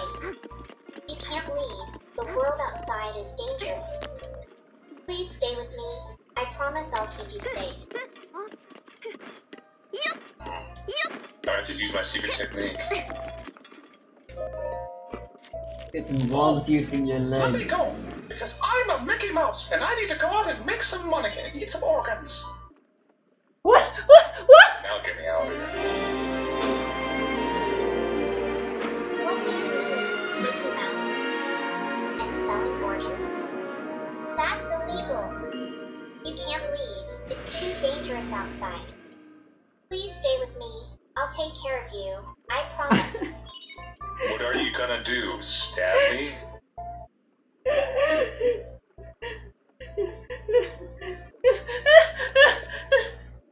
What? No. She says that she brings out the knife. I would never do such a thing. I just want to keep you safe with me forever. Please don't say things like that. It makes me sad.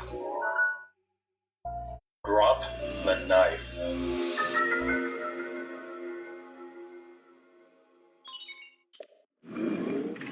Oh, this knife? Sure thing. Just for you. Just kidding. I can't do that. You're safe with me. Don't worry. Let's just enjoy each other's company, okay?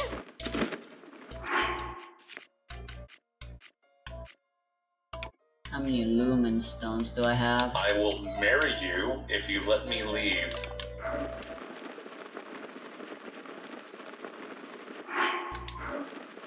Really? You would marry me? That's so sweet of you, but you can't leave. We belong together forever. I promise I'll make you happy. Please don't go. Then marry me. See if we can get us a stick. Kind of dodges. Do you really think No, marriage is supposed to be a second hell is supposed to be like, well, ダルケルの守りいつでも使えるぜ please stop. Fire. Okay, just one more question. I think I have to know. I'm Yukari, your girlfriend. You seem confused. Did you hit your head or something? Don't worry, I'll take care of you. Who is the best YouTuber?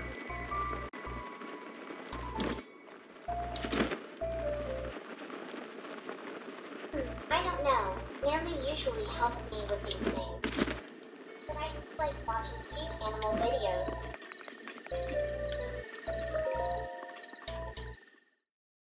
Alright. This trash can is empty.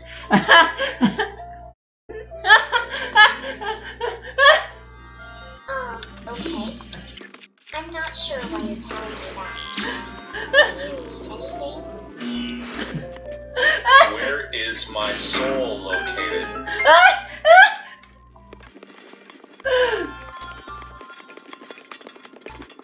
I don't know. Silly. But as long as you're here with me, your soul is safe and sound. Do you want to play a game or something? Let's pirate a game. Oh god! See if we get agree. No way. Damn, she's really down on piracy. Illegal and wrong. I won't let you do that, Manly. If you really want a new game, we can save up together and buy it legally. Don't ever suggest that again. Yeah, that's a murderous touchy subject. I need to go now. My home planet needs me.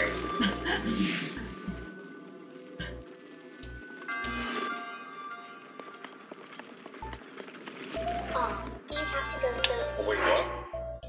But the world is all already destroyed. We stayed here for normal, right? Wait, what? Right? But she's right. Bruh. We dance or play a game instead. You'll love They were talking about the apocalypse. When did the apocalypse happen?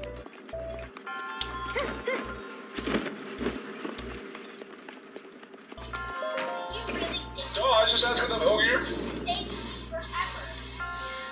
I'm sorry.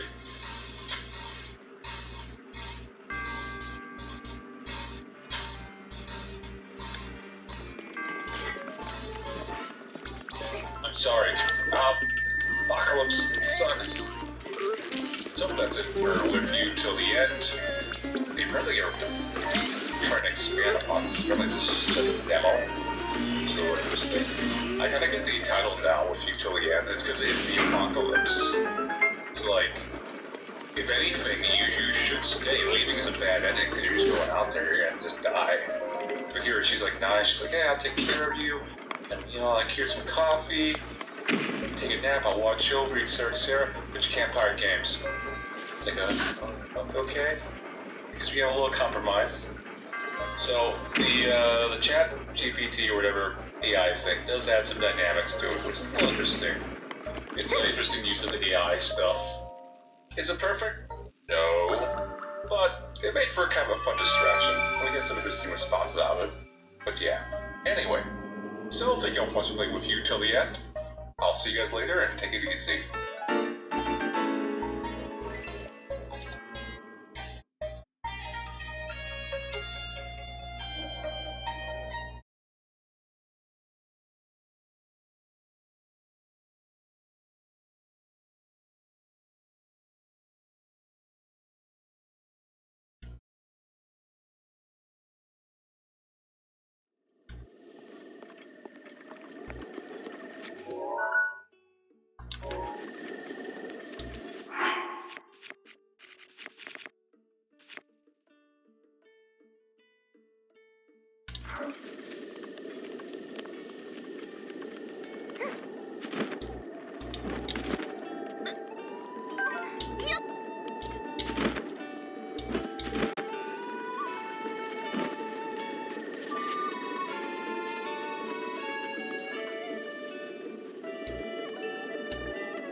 Okay, so apparently there's a diamond here.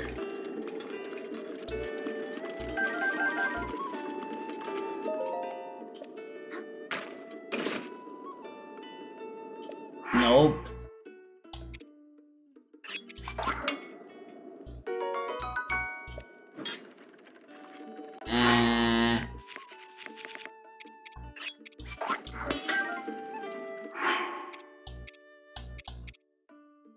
You know, why do I have a Korok leaf again?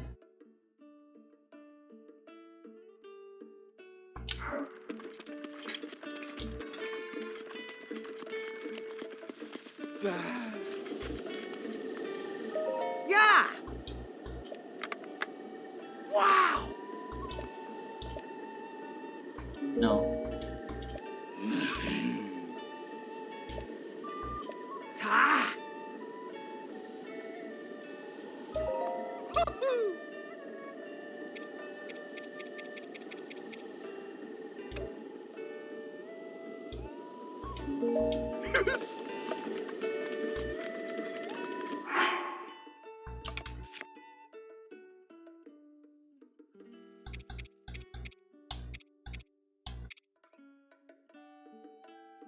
Oh wow. This heals literally the exact needed amount.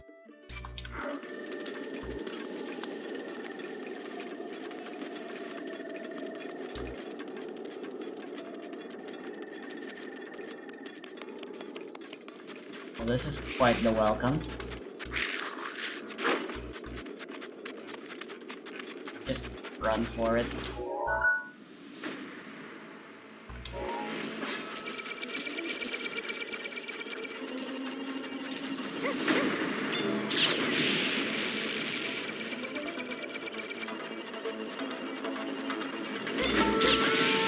Ow!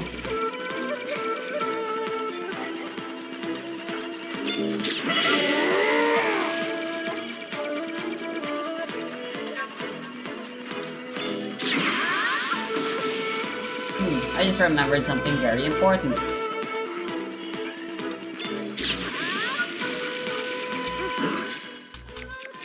Namely that I can do this.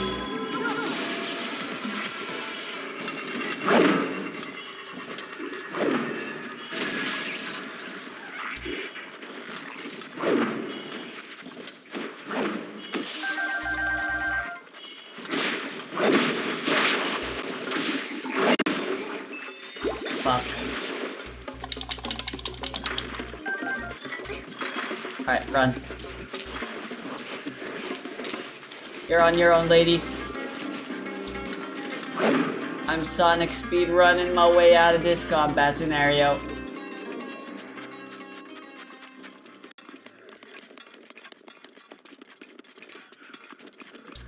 Mifa の祈り、いつでも使えるよ。Hey! Huh?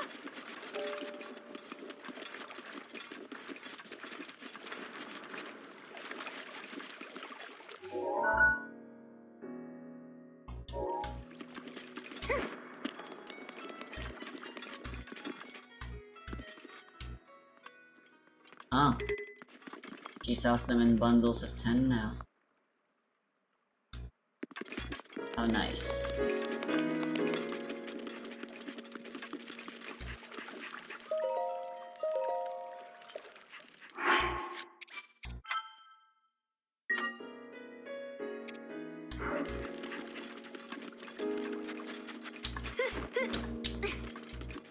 Alright, so I've basically kinda done everything I wanted to do now.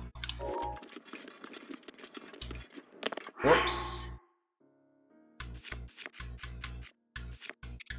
Let me see how much money I can scrounge together.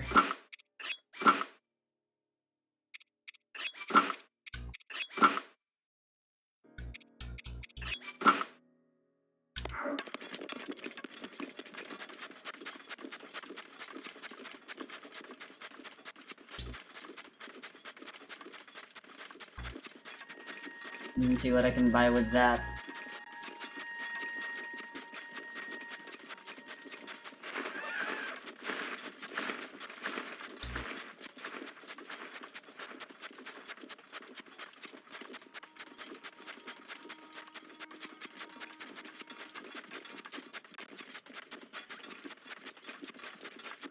Le upgrades.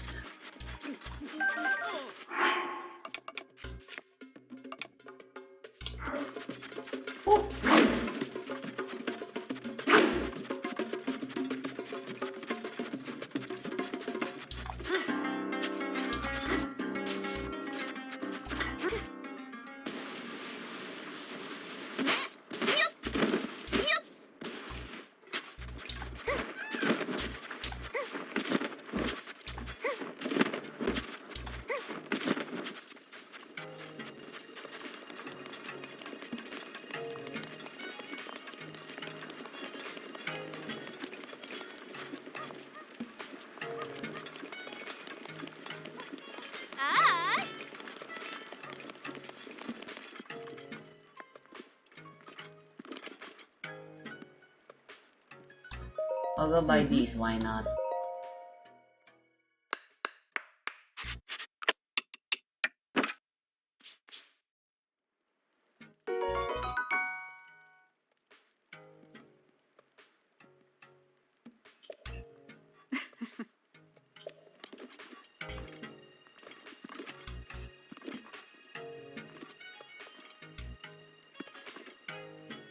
Everything else is quite expensive, isn't it? 2,000, yikes.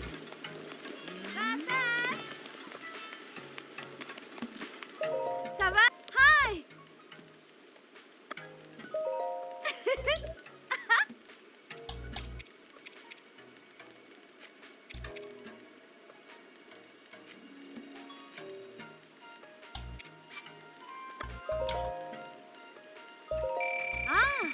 I don't need these anymore.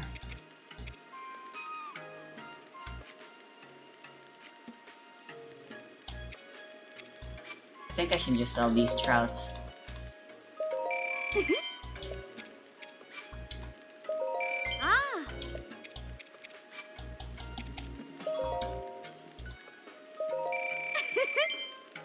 might come to regret that.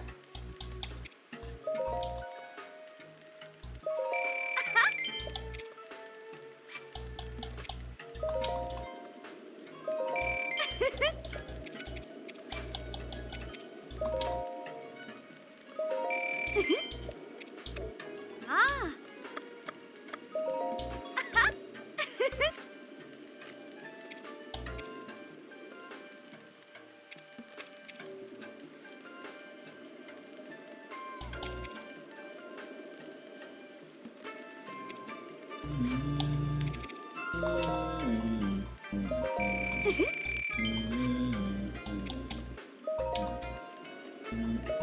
Ah.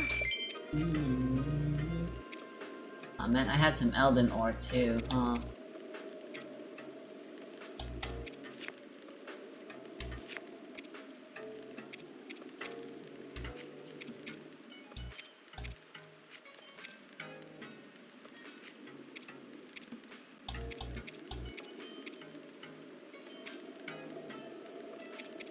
Fuck it, I'm selling these.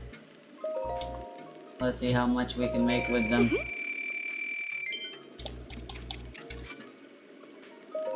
Ah.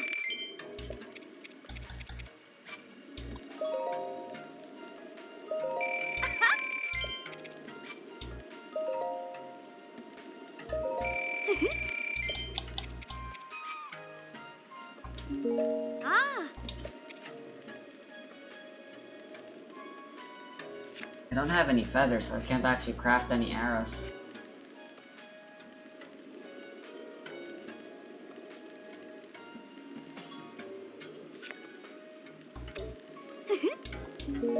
Ah.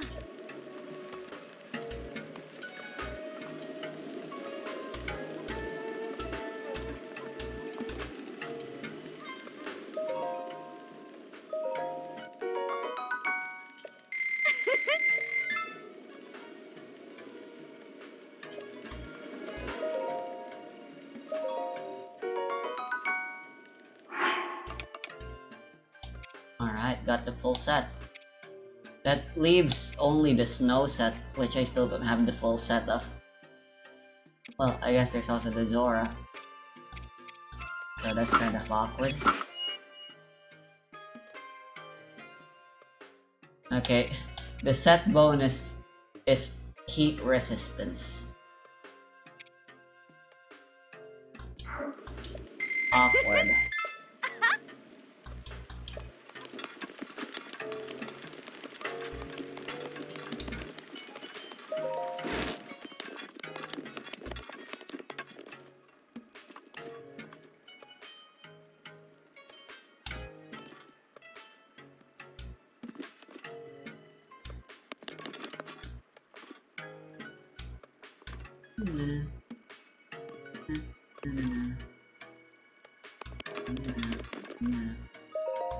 Saba Saba.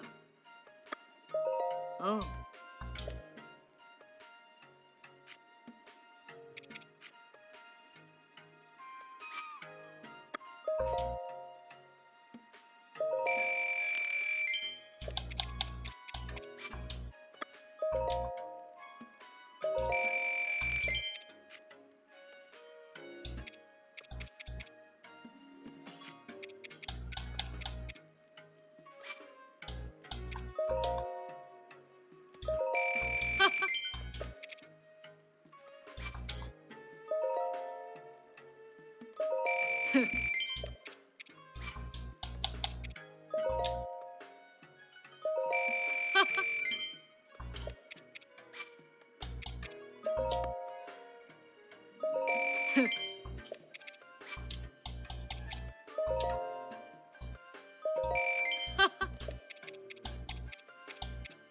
Do I still need these?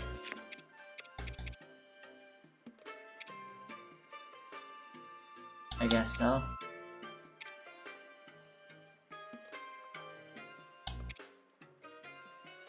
Whoa.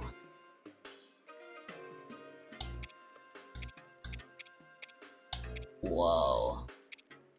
Oh, man, would I really sell such a beautiful dress?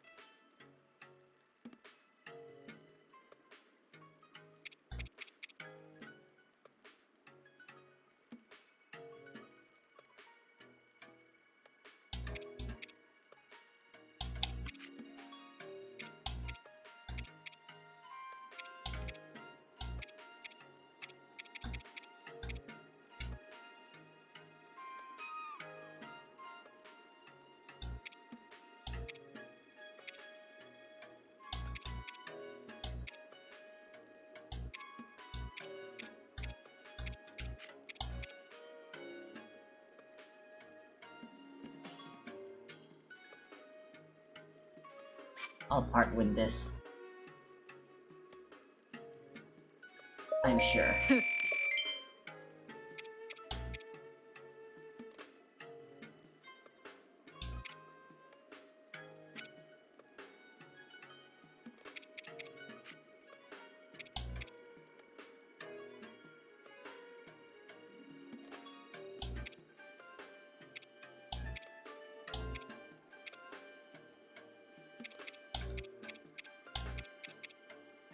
If I sold this, I could upgrade.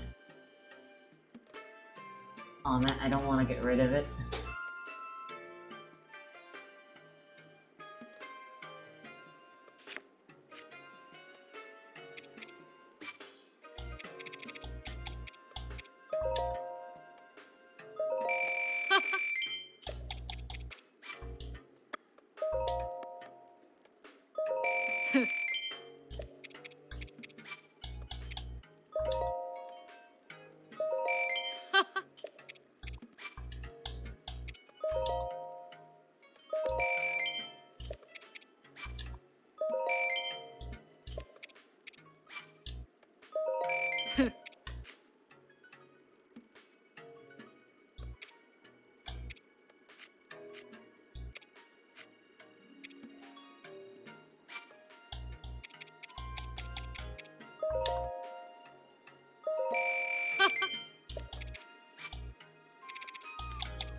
Oh, I have enough. Ah.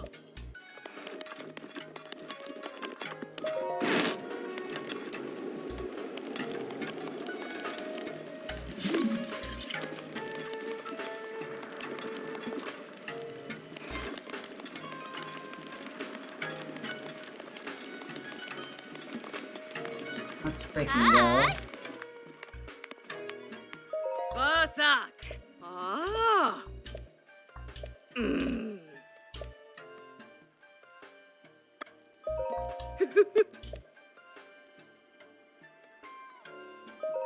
Ah. Hi.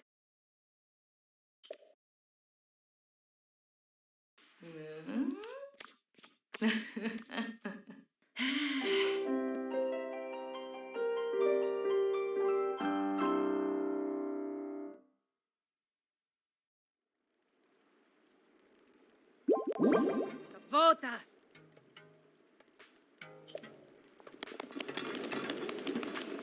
Hi.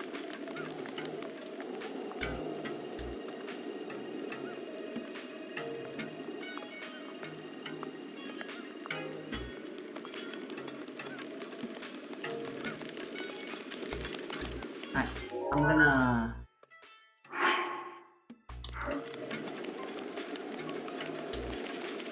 surf my way through. Hi. Basak. Ah. Ah.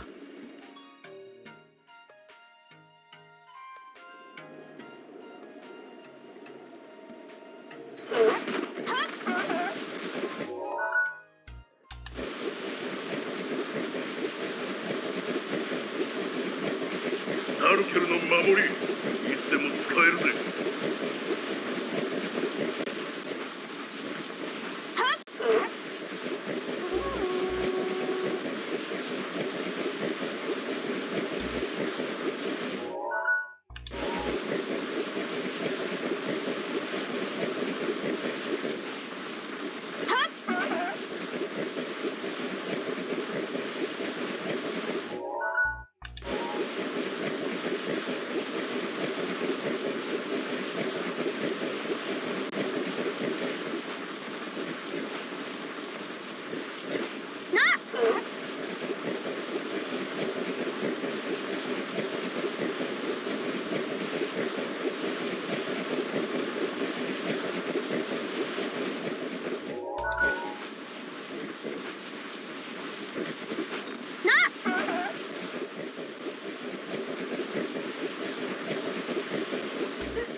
はい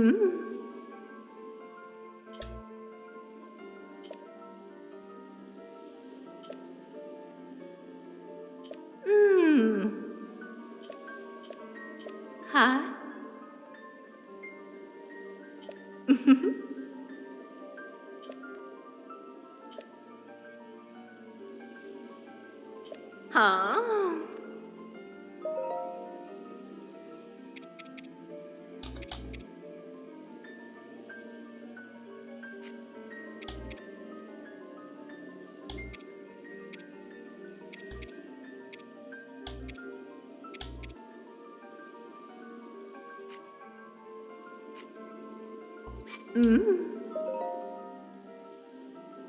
As well.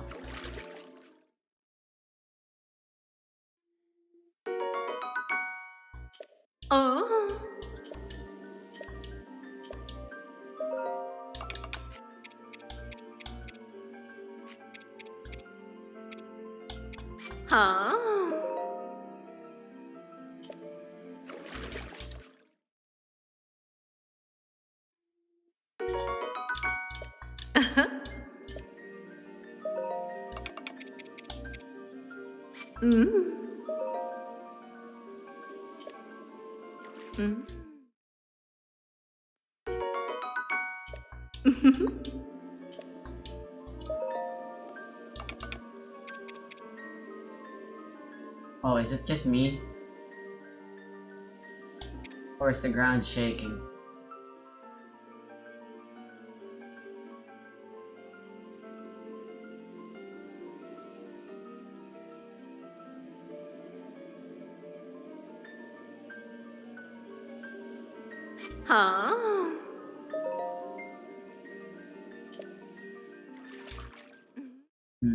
Scary. まあ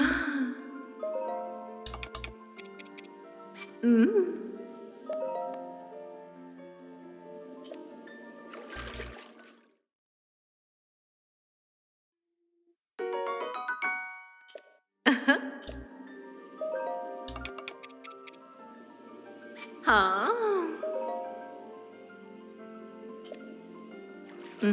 I still think whenever I feel an earthquake that it's just my mentality going on again.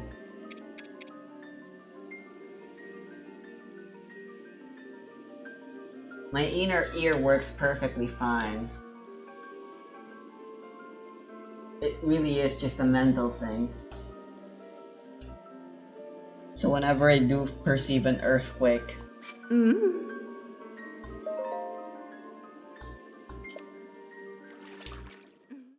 it's maybe because I've never really fully, truly gotten rid of these feelings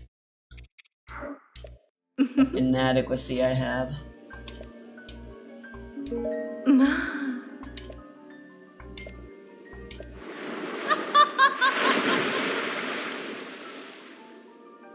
There you go. I want to save right here.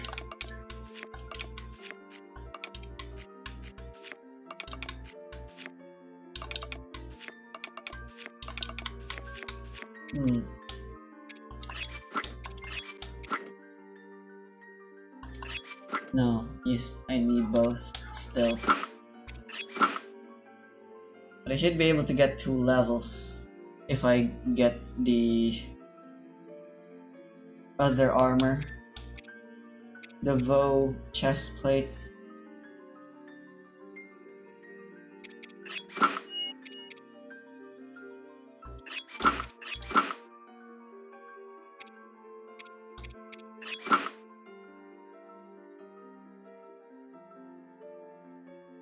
But I guess for now this is the best I can do.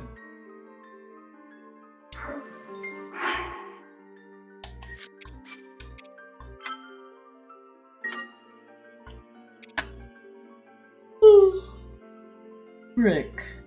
I spent too long playing.